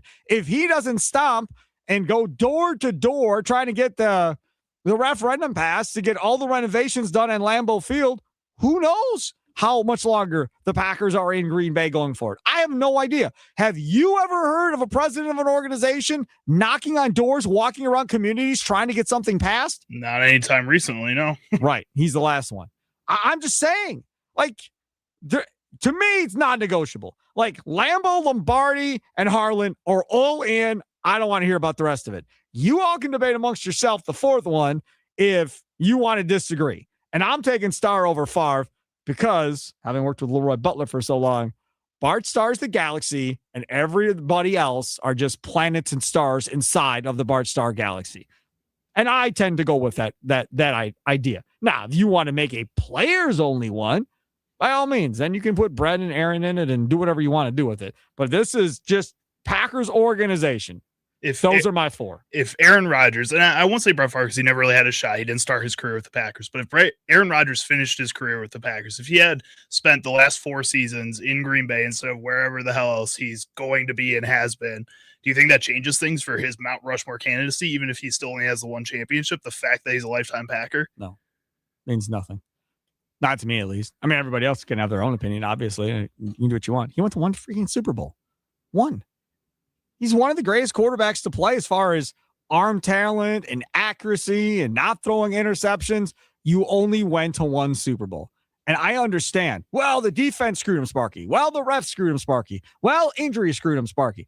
Yeah, we can do all of this. But I'm just saying, at the end of the day, Joe Montana got to Super Bowls. Tom Brady's cheating butt got to Super Bowls. Like, he got to one. He got to as many Super Bowls as Doug Williams. As many Super Bowls as Trent Dilfer. I mean, that's the same amount. Now, again, if you listen to 9 to Noon with Kuhn, Rami Makaloff, he'll be on there screaming, Super Bowl rings don't matter, Sparky. Super Bowl rings don't matter. I've heard that for 20 years from Rami. He and I just disagree, and we're never going to agree on this. But it's not even about Super Bowl rings. He only got there once. Like, if I was going to pick one or the other, I'd probably lean Brett more than I would Aaron, even with all the craziness that's happened in Brett's post-football life. And in his regular football life, he also had craziness, I guess, if you think about it. But for me, like, those are my four. Lombardi, Starr, Harlan, Curly, Lambeau. Let's go. That's where I'm at. I think that's fair. And I guess hearing your defense for Bob Harlan definitely puts him more into the race for me. I'm not in the boat of Rami where Super Bowls don't matter at all. Like, I think Super Bowls hold weight, championships hold weight. I just don't think they hold as much weight as you let them hold in some of these discussions. I mean, think about it. You have Titletown District. You don't even get Titletown District or anything other than that if you don't get that first referendum pass. I know. I think none of that happens. Maybe this is then the age gap between us where, like, Aaron Rodgers, just myself growing up, even as a Bears fan for a majority of my life, I couldn't help but watch Aaron Rodgers and watch Aaron Rodgers be this, like, what is NFL football to me growing up, and watching his highlight plays and the Hail Marys and all of that. I have to have him on that Mount Rushmore. And then, yes, you don't have Titletown, and maybe that's because, again, I don't go to Packers games a lot. I've been to the one game and experienced that. You were just there. It was awesome. It was a really cool experience. But I don't know. I think Aaron Rodgers just edges out Bob Harlan in my mind with it being a really tight race. There's no chance I'm taking Aaron Rodgers in his one Super Bowl over Bob Harlan. Because, again, who knows if the Packers are even still here without Bob Harlan at that point. All right, take a quick time out. Come back on the other side. Charlie's Sounds of the Day. Let me tell you about my fine friends over there at the Potawatomi Sportsbook, 2,000 square foot center screen. All the sporting events you could potentially want. You want to go watch World Baseball Classic? They got it. Spring training baseball, got it. Basketball, pro, college, got that too. Hockey, yeah, sure. UFC fight nights, they turned up the sound. They got all of that stuff. And now they started doing special like WWE type pay-per-view events as well. So they literally kind of got everything going on at the Potawatomi Sportsbook. They have a full menu at the Potawatomi Sportsbook kitchen. They have all-day brunch, homemade pastries and desserts each and every day at the Potawatomi Casino Hotel to go along with it. 48 beers, dozen different specialty cocktails. It really is amazing. 2 levels of seating. The lower level, you have high tabletop seating. You have huge booths. I see like 8 people. Got individual seating, and they look like recliners that you can sit in the first couple of rows. It is awesome. The second level, sometimes they open up and so forth. Other times you can rent it out for like a business luncheon in the middle of the week or whatever else. And I don't know what the cost is, but that's always a possibility as well. It really is simply amazing. Check out the Potawatomi Sportsbook. I think it's the best one in the Midwest. Check them out at Potawatomi.com. Again, Potawatomi.com. Must be 21 to enter the casino. Charlie Sounds today. Straight ahead, Wisconsin Sports Daily.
Bucks won't be playing that anytime soon, will they? There's my Bucks mentioned for the day. Yeah, and now they're going to go on like a 3-4 game win streak, and then you're going to be mad at them for that, and it's always mad at the Bucks. I really am considering just banning the Bucks talk on this show. You're going to put them with the Packers running back? Yeah. That's crazy. I'm not there yet, but I'm getting there. I am, because it just puts me in a bad mood. And it was That's why we need to talk about it. Today's Friday, and I told Charlie, I said, we're going to do everything in my power to avoid having to talk about that team. And we did a pretty good job of it, putting everything together. So we'll see if we can continue on. Something that puts me in a good mood, talking about my guys over there, Havish, and Rotier, national reputation, hometown service, as I've said before. I got in a pretty serious car accident. I think it was 2010, and it was on the interstate. Got plowed into by a semi going about 75 into my passenger side door, carried me in the air for I forgot how long. Lucky I'm not dead. And when you're in a crazy situation like that, man, you get scared. You try and figure out doctor bills and everything else that goes down with all that. And then you got to figure out, like, who can you trust? Who can you go to? And all of that. So from somebody that's been through that before, I'm telling you, finding somebody that you believe in going forward is a big deal. And right now, Havish, and Rotier are right there. 13 locations. They're in your backyard, more than likely, all over the state of Wisconsin, right? In Wausau, if you're listening on the game. If you're listening on WNFL in Green Bay and Appleton, they're right there in your backyard as well. They've been going since 1930. That's a long time.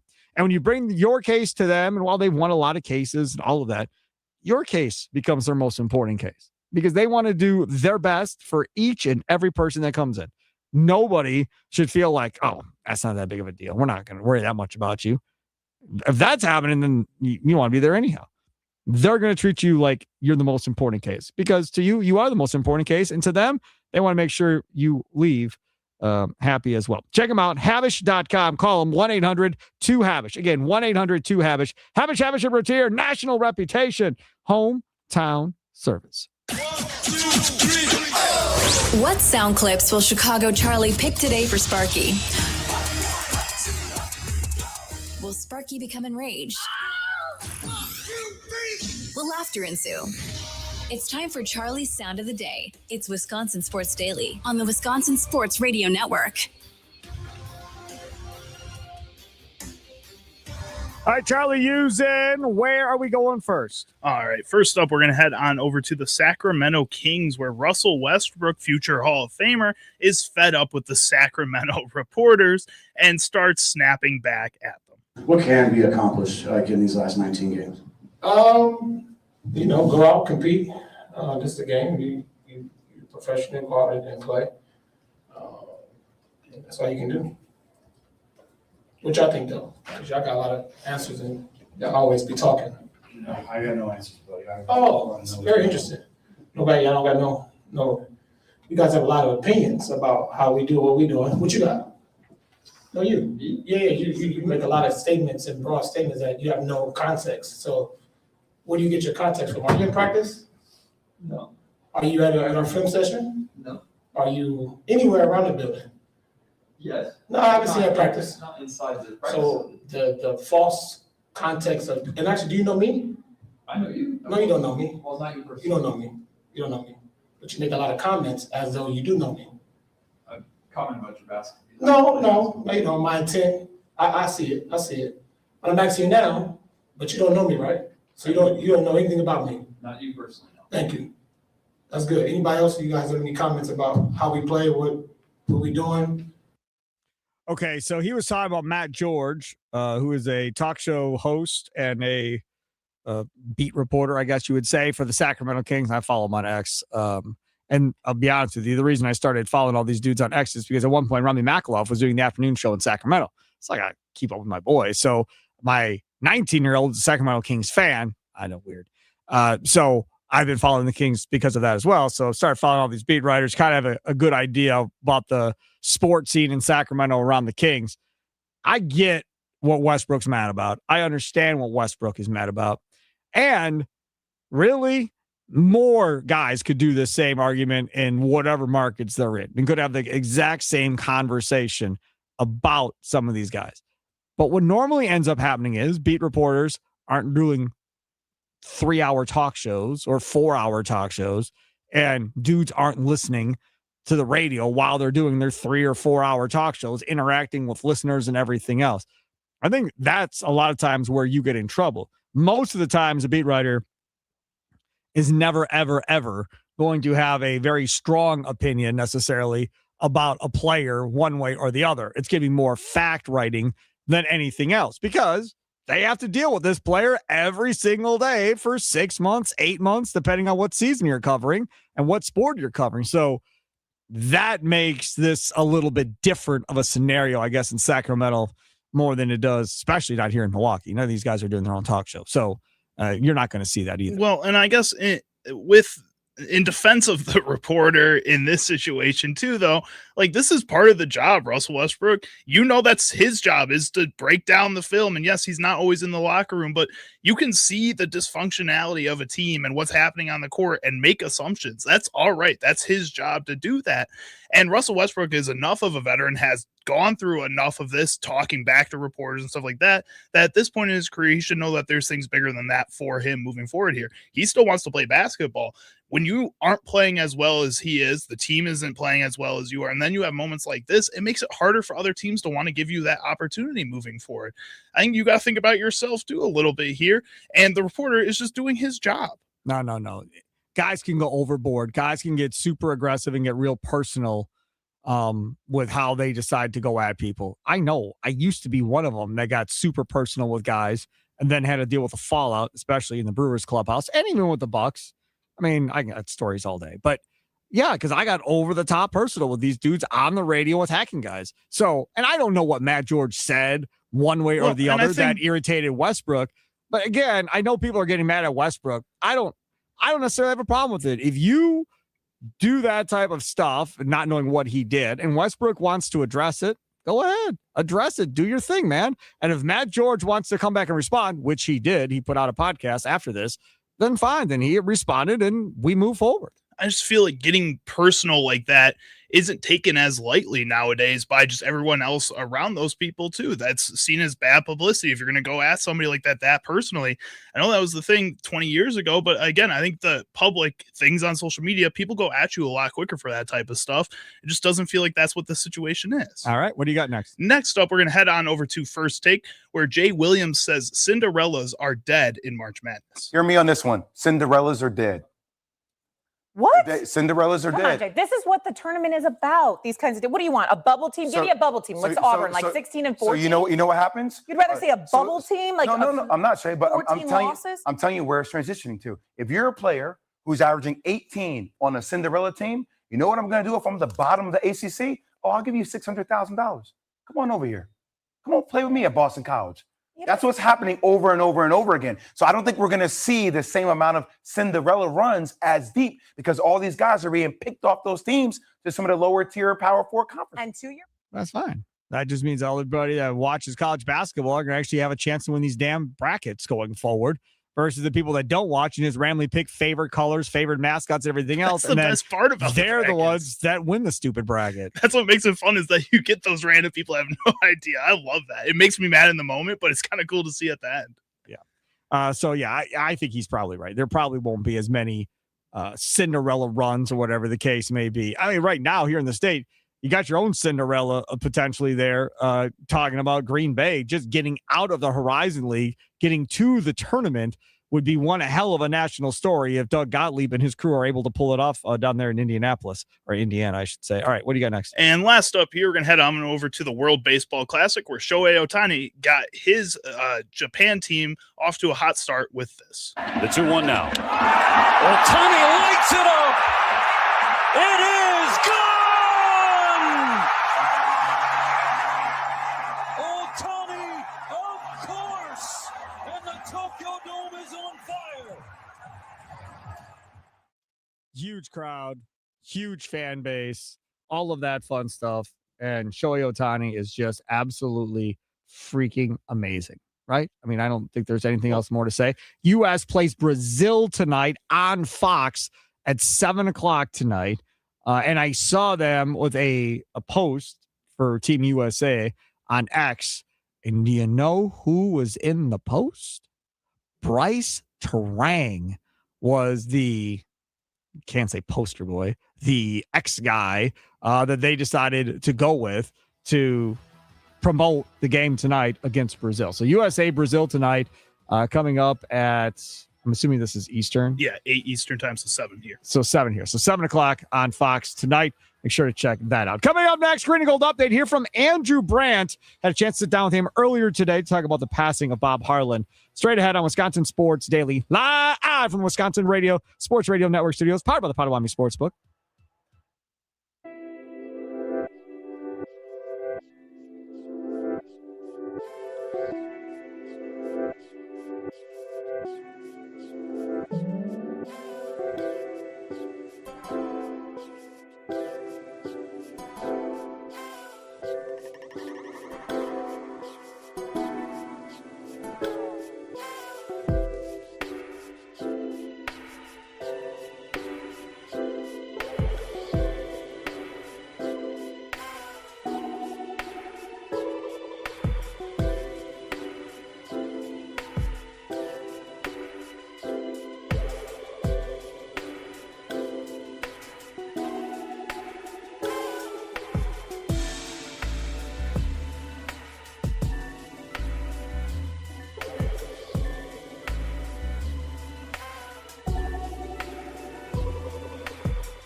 Some shows talk about one team. Other shows barely talk sports. This show will talk Packers, Brewers, and Bucks. Every day. It's Wisconsin Sports Daily with Steve Sparky Pfeiffer on the Wisconsin Sports Radio Network.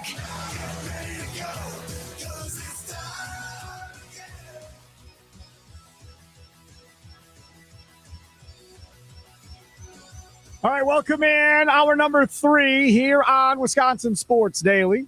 Live from the Wisconsin Sports Radio Network studios, powered by the Potawatomi Sportsbook. We're going to get to our Green and Gold update, powered by the Potawatomi Sportsbook. We'll hear from Andrew Brandt, who I sat down with at 1 o'clock before the show started and chatted with about the passing of Bob Harlan. So stay tuned for that in just a couple of seconds. Plead the Fifth, powered by the fine folks over at Habish, and Rotier. You can nominate somebody just to be quiet. Brandon Stein of 9 to noon is definitely going to be one of those people that Charlie will bring up today. We do this at 4:20. You can dial in at 4:20 if you have not nominated anybody to this point. That's at 4:20. And then we'll follow the money with Austin Herdania, the Potawatomi Sportsbook, at 4:40. Think Sparky Miss, brought to you by the Admirals after that. And don't forget, 5 to 7 o'clock tonight, spring training live with the franchise, Tim Allen and Tommy Wirtz. Last day down in the desert tonight. Get the latest from Arizona with spring training live, powered by the Potawatomi Sportsbook with Tim Allen and Tommy Wirtz tonight from 5 until 7 here on the Wisconsin Sports Radio Network. So looking forward to hearing from those guys and whoever they had a chance to catch up with and probably review the week and their thoughts going forward. And then next week, right back to Hot Stove Weekly again on Wednesday night from 5 to 7 with Tim and Tommy. So looking forward to tonight, and here we go. It's time for your Green and Gold update on Wisconsin Sports Daily, powered by the Potawatomi Sportsbook on the Wisconsin Sports Radio Network with Steve Sparky Pfeiffer. All right, former Green Bay VP Andrew Brandt got to the Packers back in 1999. Was there for 8 years or so. Had a chance to talk with him earlier. Joins us on the guest hotline, powered by Gruber Law. One call, that's all. And, of course, bringing Andrew Brandt on to talk about the passing of Bob Harlan yesterday and asked him how he was. Yeah, and thanks, condolences to everyone up there, as well as anyone who worked with the Packers. That certainly is a loss, and someone that led us for so many years, the whole 9.5 years I was there. Bob was our leader, and I'll just say right away, Sparky, that he led in a way that everybody wants to be led. He trusted people to do their jobs, and he stayed out of the way. He hired good people, and he knew that they could do the jobs, and he was there for support. He was there for pep talks. He was there for attaboys, but he stayed out of the way and just led by delegation. Tell me about how your opportunity comes in 1999 to end up with the Packers as the director of player finance and football operations. Well, I wasn't hired directly by Bob, but I was hired by Ron Wolf. I was an agent. I was representing players on the agent side. I had a few players over the years at the Packers. At that time, I had their third string quarterback named Matthew Hasselbeck. Oh, yeah. And I had dealt with Hasselbeck a couple of years where there were opportunities for him to go other places when he was on practice squad, people trading for him. And Ron and Andy Reid at that time were very insistent that he stay and learn from Brad and be there. And we worked out a couple different contract arrangements, Ron and I, and actually got to know each other pretty well. And when Mike Holmgren went to Seattle and he took Mike Reinfeldt with him, Ron called and just said, how'd you like to switch sides? And I said, Ron, you deal with a lot of agents. Why me? You know, he said, well, you have a nice way about yourself. You communicate well. You know your contracts. And you know what? We want to get more agent friendly here. And what better way than to hire an agent? And it's pretty wild now.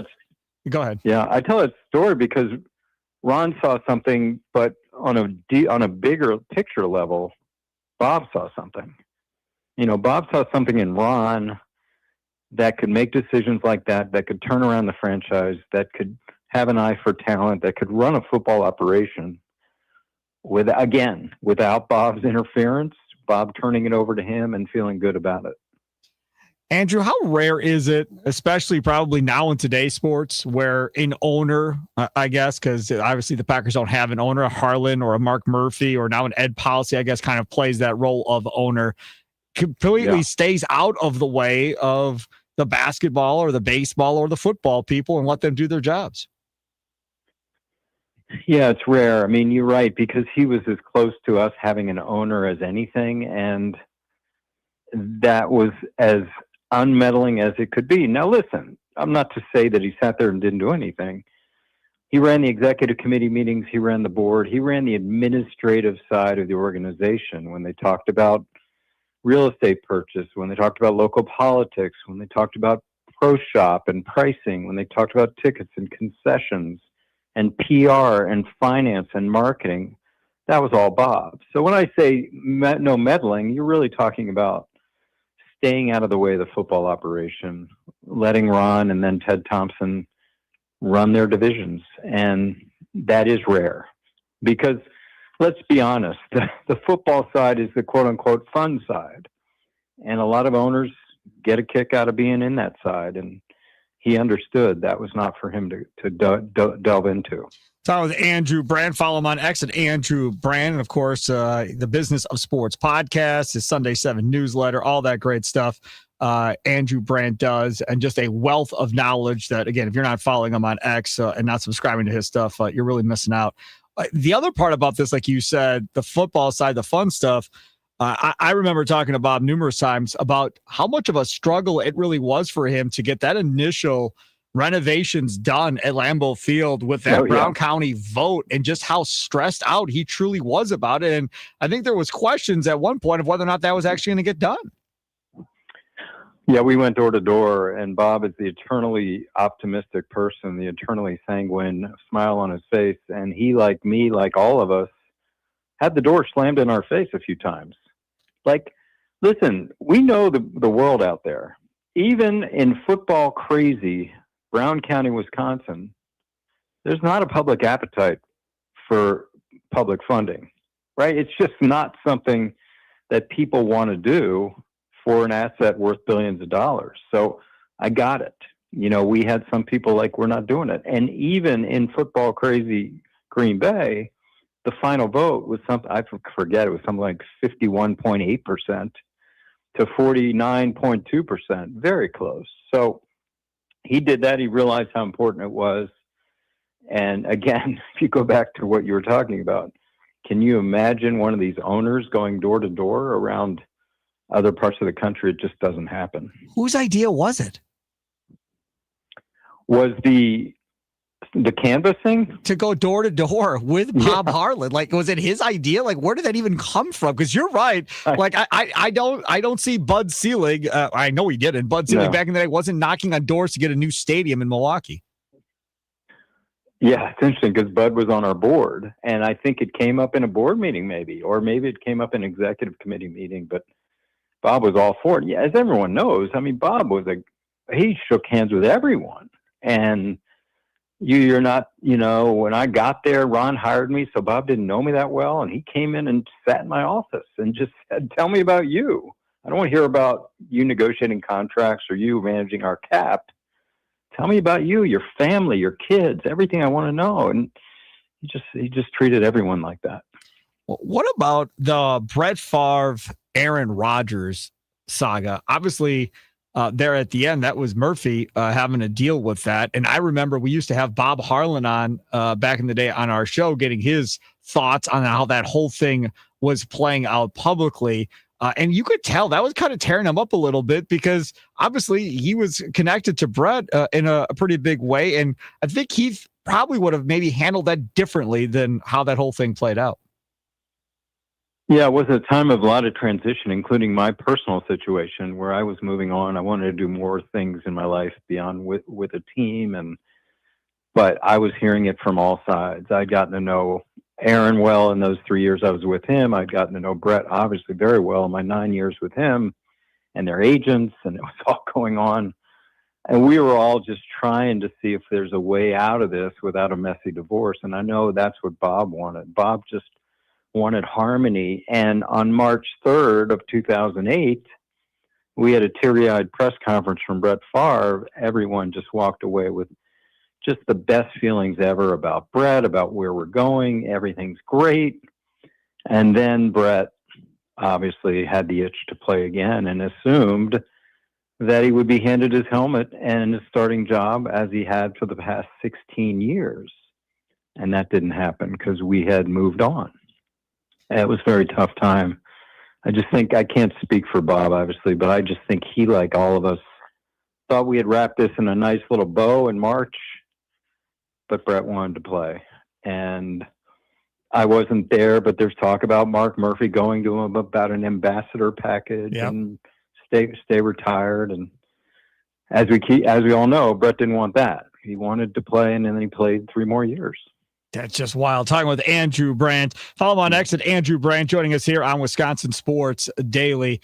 Let's talk a little bit more about Bob Harlan, the dude, because Bob Harlan, the dude, was a baseball guy that ends up in the National Football League at the end of the day. And then Bob Harlan, the guy, was also big into like basketball and college basketball and was really just an overall sports guy, it really felt like. I'd walk in his office in the morning and he'd have the Milwaukee Journal Sentinel splayed out on his desk. And he was a PR guy, and it showed. He put a positive spin on everything. He was the ultimate PR spin guy, and he put a good look on everything that was going on. So it's interesting. I didn't talk to him during that, Brett Aaron divorce, but he would have probably spun that in a very positive way. He's just like that. He's, the one thing I haven't said to you that I want to share is that not only was he supportive of all his employees, but he believed in us sometimes more than we even believed in ourselves. I went to a meeting one time, owners meeting every mid-season. So this was late October, early November. I think it was in Atlanta, and I get choked up a little bit. We were going to have this privileged meeting, 2 per club, the next morning, and Bob didn't feel well. And I said, "What are we going to do? This is taking votes on something." And he's like, "Andrew, you go. You can handle this. You do it." So here I am. I'm in this meeting, and next to me is Jeffrey Lurie, and there's Robert Kraft, and there's Jerry Jones. There's Clark Hunt. There's Art Rooney. And there's Mike Brown. And I'm like, I didn't say much. I voted, but as we decided I would vote, whatever it was, I don't even remember. But that empowerment, it just meant a lot to me. Yeah, I totally understand that. The other thing too about Bob that was changed eventually by Mark Murphy was this whole, breaking up the silos and having the coach report to Murphy and having the GM report to Murphy and having Russ Ball report to Murphy. And Bob didn't have the system set up that way. It was more in the traditional sense, like most NFL teams were doing at that time. Did that work well for everybody involved having it that way? Or could it have been better had it been the way that Mark Murphy decided to go? Yeah, I can't speak to Mark. I wasn't there, but with Bob, it was just more deference to Ron Wolf and eventually Ted Thompson. It was just like, I trust them. I mean, they had great success. I mean, listen, I wasn't there. Maybe people listening know Green Bay was not a desired place to go. Correct. For a long time. That was the Siberia of the NFL. Yeah. If you had to sort of pinpoint how that changed, it would have been the hiring of Ron Wolf, which led to the hiring of Reggie White, which led to the trading for Brett Favre, and on and on and on, and the great talent evaluation that changed the nature of the team, that brought attraction from the national audience to Green Bay and made it an iconic franchise. I mean, this is, as Bob would say, this is the best story in sports, where you have a little, in north central Wisconsin, a burg called Green Bay, Wisconsin, that not only competed, but thrived and still does. Extraordinary success from a population of 100,000 people plus when you're competing with markets of 10, 12 million people. How much was his family around? Because obviously if if you look at his sons, obviously all doing very well for themselves. And then, of course, the granddaughter, Olivia Harlan Decker, doing very well for herself as well. Yeah. How much were they around back then? Mostly Kevin, with his connection through broadcasting, but Brian was there a lot. I think we have to mention Madeline. She was the matriarch of the franchise. Yeah. She was just, and I don't know if that comes off well. I mean, she was just the dearest person. And my wife, all the wives, front office wives, coaches' wives, just so supportive of it because she knew how much their husbands were not around. And she just felt for everyone. And, yeah. And I know Olivia through media as well, and her husband, Sam Decker. It's just a beautiful family. Remembering Bob Harlan here with Andrew Brandt. Follow him on X at Andrew Brandt. And, of course, check out the website, andrew.brandt.com. He's got the Business of Sports podcast, the Sunday 7 newsletter. Did I miss anything else that you would like to promote, Mr. Brandt? Yeah, now I do these reels on Instagram about learning all about the business of football. So the Instagram is Andrew Brandt 2. And like you said, the newsletter. If you want to get the newsletter, go to mysunday7.com. where I just fill in people every Sunday morning. That's really, really good. Andrew, thanks so much for coming on and taking time out of your day and joining us here. I truly appreciate it, and have a good weekend. Thank you. Always a pleasure to talk about Bob. Be well. There he is, Andrew Brandt, joining us on the guest slot line, powered by Gruber Law. One call, that's all. In the break, I look over at X. The Brewers apparently have the lead 3-2. How did they get that lead? A 2 RBI base hit by Jesus Made. That's what you like to see. Buckle in, people. I'm telling you, man. I'm telling you. These kids they got coming are legit. This isn't, Sparky's got his Brewers glasses on and he's making stuff up. No, they are legit, man. These guys are going to be really, really good when they get here. And you got the leadoff show to listen to throughout the year, 1 hour to 90 minutes before every game here on the Wisconsin Sports Radio Network. Tommy Wirtz always, building the winner segment, talking about what's going on down in the minor leagues, keep you up to date on all of them, all the way down to rookie ball. He takes you all the way through. So he'll take care of you there. And then I'm sure there'll be conversation about the minors between the franchise, Tim Allen and Tommy Wirtz, when they get into the Potawatomi Sportsbook baseball post-game show coming up after games all season long too. And then tonight, who knows? Maybe, just maybe, they'll be talking about Jesus Made tonight on Spring Training Live, powered by the Potawatomi Sportsbook. Tim Allen, Tommy Wirtz, last night in Arizona. Oh, how the week went by fast, I bet you, for Tim Allen and Tommy Wirtz, Charlie. I would imagine it probably went by pretty quickly for Mr. Wirtz. The way Tommy was talking about it, he was waking up, working all day, and then going to the casino at night. So there was no time to rest. I told you that's how this was going to be before the man even left. I said that's how it was going to be. They went out to dinner last night with a couple of friends of mine and Tim's that work for the Brewers at Spring Training. So I heard that was a very nice time. I talked to Tim and Tommy about that this morning. I'm jealous. I didn't get to go on that one. But yeah, I'm telling you, mark my words. He's going to be like, dude, I can't wait to go to spring training next year. And that was fun. I believe, and he's got a good tan going too. So that always helps. You think he has a tan? I think so. Yeah. Tommy looks darker. So he's hanging out in the studio right now. And he's showing off. He's such a weird human being. Coming up next, Plead the Fifth, powered by the fine folks over there at Habish, and Rotier. Text in your nominations, whoever it may be. Wisconsin Sports Radio Network, players, coaches, owners, listeners to the show that call in or text in that you want to be mad about and tell them, shh, just stop with all that nonsense. 414-677-1250, 414-677-1250. Wisconsin Sports Daily, live from the Wisconsin Sports Radio Network studios, powered by the Potawatomi Sportsbook. Sparky here.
Wisconsin Sports Daily. Steve Sparky Pfeiffer here. Charlie using over there. Tim Allen, Tommy Wirtz living the life. Man. Telling you. I cannot emphasize enough. Tommy Wirtz's life's changed in the last several days. It's he's not the same person anymore. No shot. No shot. He's going to be much more, like, I think, free-minded coming in back to, like, saying whatever he wants. You know how we talked about calling, what was it, Tim, the First Amendment that we were the saying? First Amendment. I like that Instead a of lot. the franchise. Yeah, Tommy is probably going to follow in his footsteps coming up here. Oh, good. That's going to be a lot of mouth going on at the station. Oh, good. Can't wait to deal with that. Oh, my goodness. Here we go. It's a Plead the Fifth Friday, sponsored by Habish and Rotier. Who should have just kept their mouths shut? Who made a bad decision commenting on a topic they shouldn't have?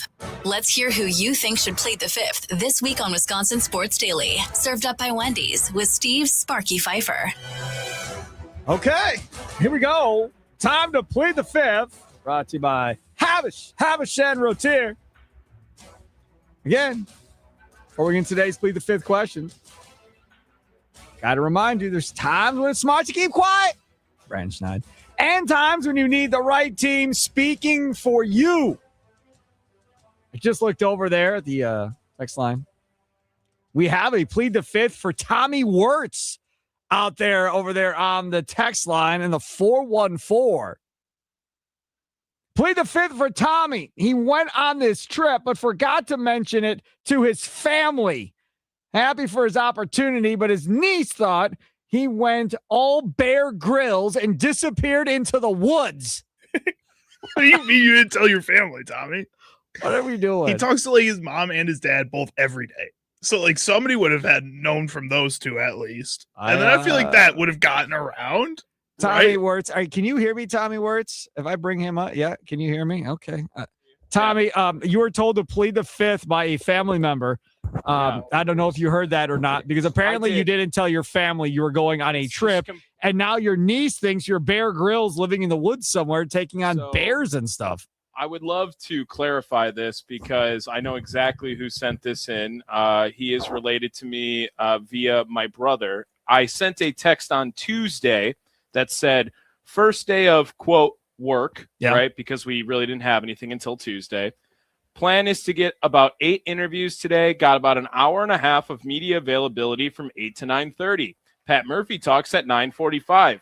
Then 10 to 1 is a little bit of editing and downtime. Enjoy the game, then do a show. Rinse and repeat for 4 days in a row. My brother, where are you? Question mark, exclamation point, question mark. Me, dog, I've been in Phoenix for 2 days now working. My brother, well, people would know today if you told your family that stuff, like what was happening and not having to hear the good news on the radio. My mother then replies. Oh, it's a group text. Yes. Oh, yes. oh, it's a group text. Oh, boy. My mother then replies, the family was told.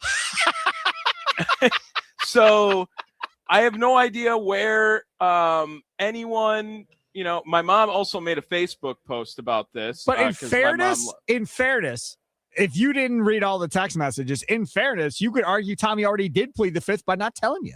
I mean, really, you already pled the fifth by not telling your brother that you were apparently going on a work trip to Arizona with Tim Allen and get to hang out all week long. If my brother really wanted to claim that all he had to do was listen to the radio to hear this news days after, he wasn't listening to the radio for weeks before. Correct. With all the promotion. Yes. So, correct, yes. No, I don't believe him. He didn't remember, and he should plead the fifth on his stupid comments. Okay. Then. He just texted me right now. He sent me a heart emoji. So just that was live on air. We figured out this. Dave, you're an idiot. Okay, then there is Tommy Wirtz hanging out, listening to the show with the franchise Tim Allen there in Arizona. So he's the first plead the fifth. I'm glad we were able to patch up some family beef. That all worked out well. Where to next? Oh, by the way, if you all want to get in, you can as well. 414-677-1250. 414-677-1250. Plead the fifth Friday What do you got, Charlie? You've been teasing it. Brandon Snide of 9 to Noon with John Kuhn and Rami Makloff. Hold on a second. Tommy, is Tim Allen listening over there? Is he yeah, listening? I can get Tim on. You need Tim? I need him to listen to Brandon Snide and tell me what he thinks on this comment. Listen to this from Brandon Snide, who you know as well. Go ahead, play. Brandon, are you rooting for America? Or are you rooting for your own blood on Team Canada? Not rooting for anything outside of the United States. If my kids, I'll tell you this: if my kids decide to go there and play for that team, then I failed them as a father. You're born and raised in the greatest country in the world. Don't put on that maple. What if they can't make the USA team, but they can make Team Canada? Too bad. Then I ain't rooting for you. I told my 10-year-old, I said when he's playing all the sports, I go, if you grow up and you go to the professional ranks, if you don't play for one of these teams in our state, I'm sorry, but I'm not coming to your games. I'm not rooting for you. I'm not even coming to your game. Rami hates his country and Brandon hates his kids. It's amazing. It's amazing. And I love working with you two. That's the most amazing part. But I have no interest in rooting for another team just because my kid plays for them. No, I didn't grow up rooting for team whatever. If my isn't child blood plays thicker it. than everything, as John said? More than blood is thicker than water. Blood is my thicker teams than are country. born in I was born in the blood of my teams. So it overrides, it overseeds the children. And guess what? The children can make that choice. So that's a choice. I was not given a choice when I was born. I was born into the state of Wisconsin, the great state. I was forced to root for these teams. I grew up to love these teams. You don't have to go play for that team wherever they get drafted. If they did, they actually do. They actually do. No, Eli Manning proved that. If your son got drafted and played for, I don't know, the Las Vegas Raiders, and they came in and had to play the Packers for a game, who would you root for? The Packers. That is bull. That is a bold-faced lie. How is that a lie? Okay, so Tim Allen, you have your son who was pretty good in baseball and played baseball all the way up and through. Yep. Brandon has a whole squadron of children.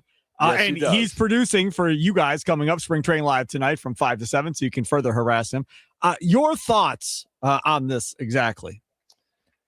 I anything associated with my kids' sports, I was following. So I don't know how to say this, but so if your kid, hold on a second, if your kid got drafted by the Cubs and had to go play for the Trader, would you be wearing Cubs gear? I'd have a very subtle piece on to subtle signify piece that. On? Yes. What are you talking about? You're the biggest Brewer fan alive. I know, but there were some organizations that expressed interest. Yes, I remember. So I had to grab a Marlin. I had to grab a Marlin hat. Red Sox. Or in a Ranger. Yep. So I had to do those things, but I get what he's saying, but it's you gotta go with the blood, the DNA. You just do. And again, you can have your favorite team, but that changes the dynamic. I might be against Brandon on this one. I think I'm telling you for that team right now, straight up. If I was in the pros and my dad refused to come to my game because I wasn't playing for the Packers, to hell with you. We're done. It's over. Don't talk to me ever again. Won't see you at Christmas. I won't see you anytime soon. If you're not going to support me because I don't play for the Packers, it's over. Now, in some defense of him, when he said you don't have to play for the team that you're drafted for, yeah, you kind of brought up Eli Manning because he forced the trade. Oh, okay, fair enough. But what have I always said? And you were on the air with me when I said things like this. If I were a ball player, at some point I would be a Milwaukee Brewer. At some point, I'd have to find your way there. Less, right? You would find your way there. You would tell your agent, "Too bad, dude. We're taking less money. We're going to Milwaukee." Like Paul Wagner, who was with the Pirates and got his way to the Brewers to play for his own team. Yes. Yeah. Good example. Exactly right. Can Brandon field his own baseball team with the amount of kids he has at Close. this point? Yeah. Close. Hey, man. Tommy, you should use that as an inspiration because you'll have babies coming soon. So him and Pat Murphy have something in common. Oh, well, yeah. I have more in common with Pat Murphy than anybody else on this show does, but that's okay. Do you know the age difference between his oldest and youngest kids are? No, but I'll tell you the oldest on my side would be 18. Difference. 18 year. Correct. Oh, close to double that for Murph. Really? Is it that much? It's a lot. But that's okay though, man. They keep you what's young. wrong with that? That's what they tell you. They keep you young. Shows you what he does on his downtime. Yes. No, it's good stuff. All right, there he is, the franchise. Tim Allen, Tommy Wirtz back over there in Arizona. We may bring him back up again or not. I just I'm telling you right now, there is no chance there would be a relationship between me and any parent that decided they weren't coming to my game. Not because they couldn't afford to get to the game, not because they couldn't get off of work, but because simply I don't play for their favorite team. Yeah, that's crazy to me. No, man, it's over. That's crazy. Just nuts. Like, what are you even talking about, dude? It's a sport. Your kids are living the dream playing that sport. Yeah, okay, maybe they're not playing for the Brewers, but they're on an MLB team. Are you kidding me? That's awesome in and of itself. Yes. If they get to play D1 baseball, that's awesome in and of itself. And again, if his 10-year-old team is playing for Canada curling, let's say, in the Olympics, dude, you're going and you're going to go watch and they're cheer in the him Olympics, Because dude. it's the Olympics, dude. Yes. Care what country he plays for. He's in the Olympics. All right. Got anything else? I got one more short one. This is Daryl Morey, inventor, I guess, of kind of that fast-paced three-point offense that he was running with the Houston Rockets. Yep. And then he took it to Philadelphia and was running it with Philadelphia. He was on The Ringer saying that he thinks the league needs to do something about the three-point shot. I was telling the league office they need to fix the three-point problem that was created by all the analysis from the conference, and they were arguing against me. And so it was sort of like a full circle moment where I do think the game is unbalanced. For sure, 3 is too much for that shot, and there needs to be something to do to help fix the game and address it. You know what's happening to Daryl Morey? What's that? Getting old. Uh-huh. Getting old. We all get old. When you get old, you don't enjoy watching that. I'm just saying. I just think that's crazy, though. You get sick of watching it, man. When he was the leader of one of the two teams that started this boom in the three-point shooting, how are you going to turn around now and be like, well, it's too much? You could have now? a change of opinion.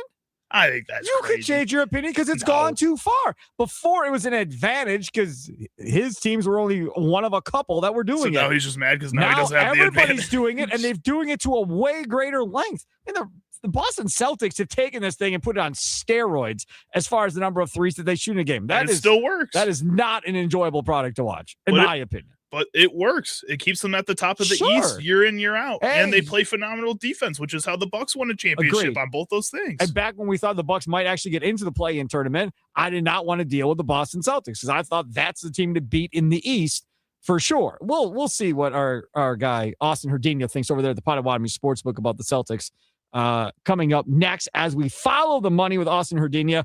It's Wisconsin Sports Daily, live from Wisconsin Sports Radio Network studios, powered by the Potawatomi Sportsbook. Sparky here.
Oh, yes. Robert Miles' Children. It takes like forever to get up to this weird part of this song.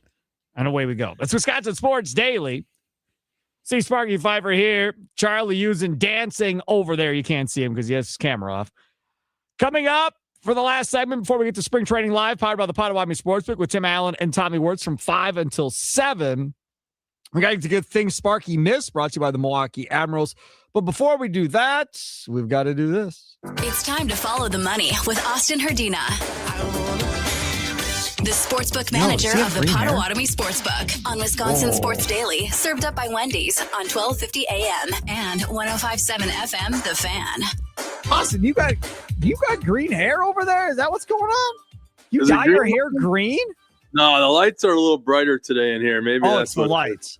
It's the lights, yeah. Yeah, this fancy graphic package going on while we were introducing with baseballs and everything. When he starts off on fire. The fire one. Yeah. That's a good one, too. Austin Herdina, Potawatomi Sportsbook, joins us. Follow the money. We always talk about the 3 games that has the most money on them going into the weekend.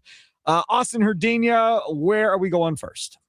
Tell you what, tonight, a lot of NBA action going on, as well as the conference tournaments. But the Charlotte Hornets, -7.5 against the Miami Heat. Hornets have been the most profitable team for bettors this season, 40-23 against the spread.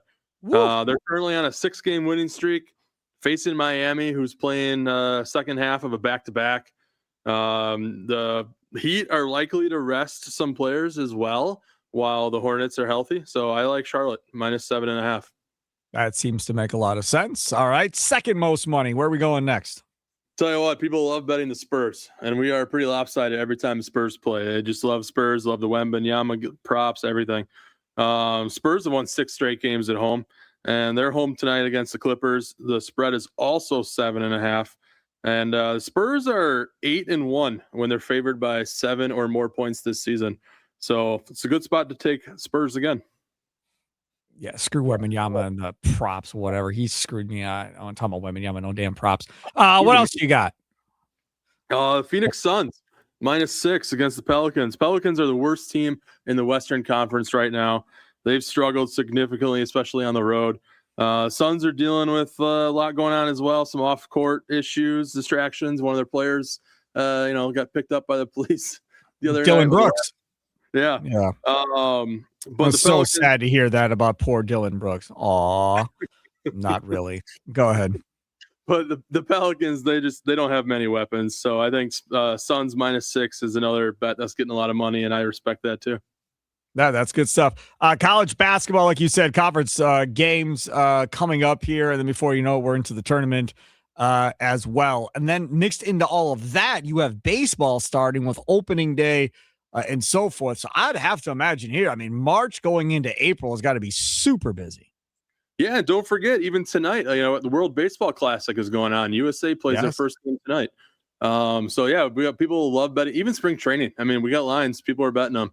So you can bet on your MLB, bet on the World Baseball Classic, college basketball tournaments. So many of these games are in the early part of the day or afternoon. So it's nice to have some good action on a weekday afternoon. But yeah, we have so many options. Yeah, UFC pay-per-view this Saturday night. We have that on the big screen. So great time to come to Potawatomi this weekend. Bryce Terang batting 9th tonight for Team USA against Brazil, 7:00 first pitch for that one. And I brought this up earlier when they tweeted out, Team USA tweeted out or posted on X, whatever you want to call it, earlier. The picture they used was of Bryce Terang. He was the guy in the post for Team USA earlier today when they put it out. So I was pretty excited about that as a Brewers fan. I was like, man, I hope he at least gets to play. Not only is he getting to play, they're promoting that he's on the team, and he's starting and batting, 9th in the order. Man, I'd love to see Terang have a huge World Baseball Classic. Oh, I'd love to see it too. Just anytime you have someone, from the Brewers on the big stage like that, it's awesome.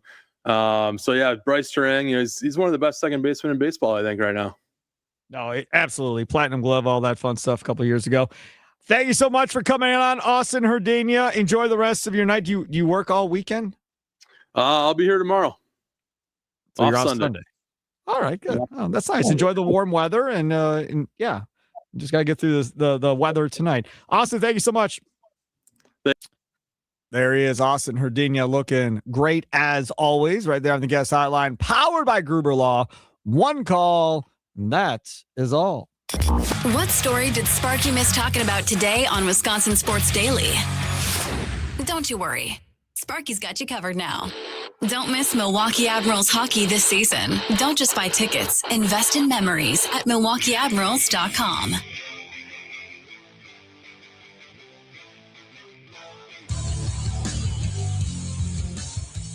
All right, let's get to things that we missed on today's show. Okay, so I've already said I'm horrible at pronouncing names. Enrique Ogumbawale. Thank you. Milwaukee native, obviously really, really good basketball player as well. Apparently was arrested in Miami early yesterday morning following the unrivaled championship after she allegedly punched a man in the face at a nightclub. According to police reports in the Miami-Dade County, she was charged with misdemeanor battery. I would, knowing the type of person she is, I think she's the leader of like the WNBA PA. She has always spoken out like social justice. Like, I would tend to lean that maybe she was in the right to punch somebody in the face like that. So I'd give her the benefit of the doubt. You know what? I'm with you. I would give her the benefit of the doubt too. Joe Mixon released by the Houston Texans. We talked earlier about maybe the Packers decide to sign a veteran running back to piggyback up with Josh Jacobs if Emmanuel Wilson isn't coming back. I would think Mixon's at the point of his career where he's probably not going to be overly expensive on a one-year deal, Charlie. Probably not, but also the last 2 seasons for him have just kind of been marred with injuries, especially this last one with the Texans. Didn't even get on the field for them.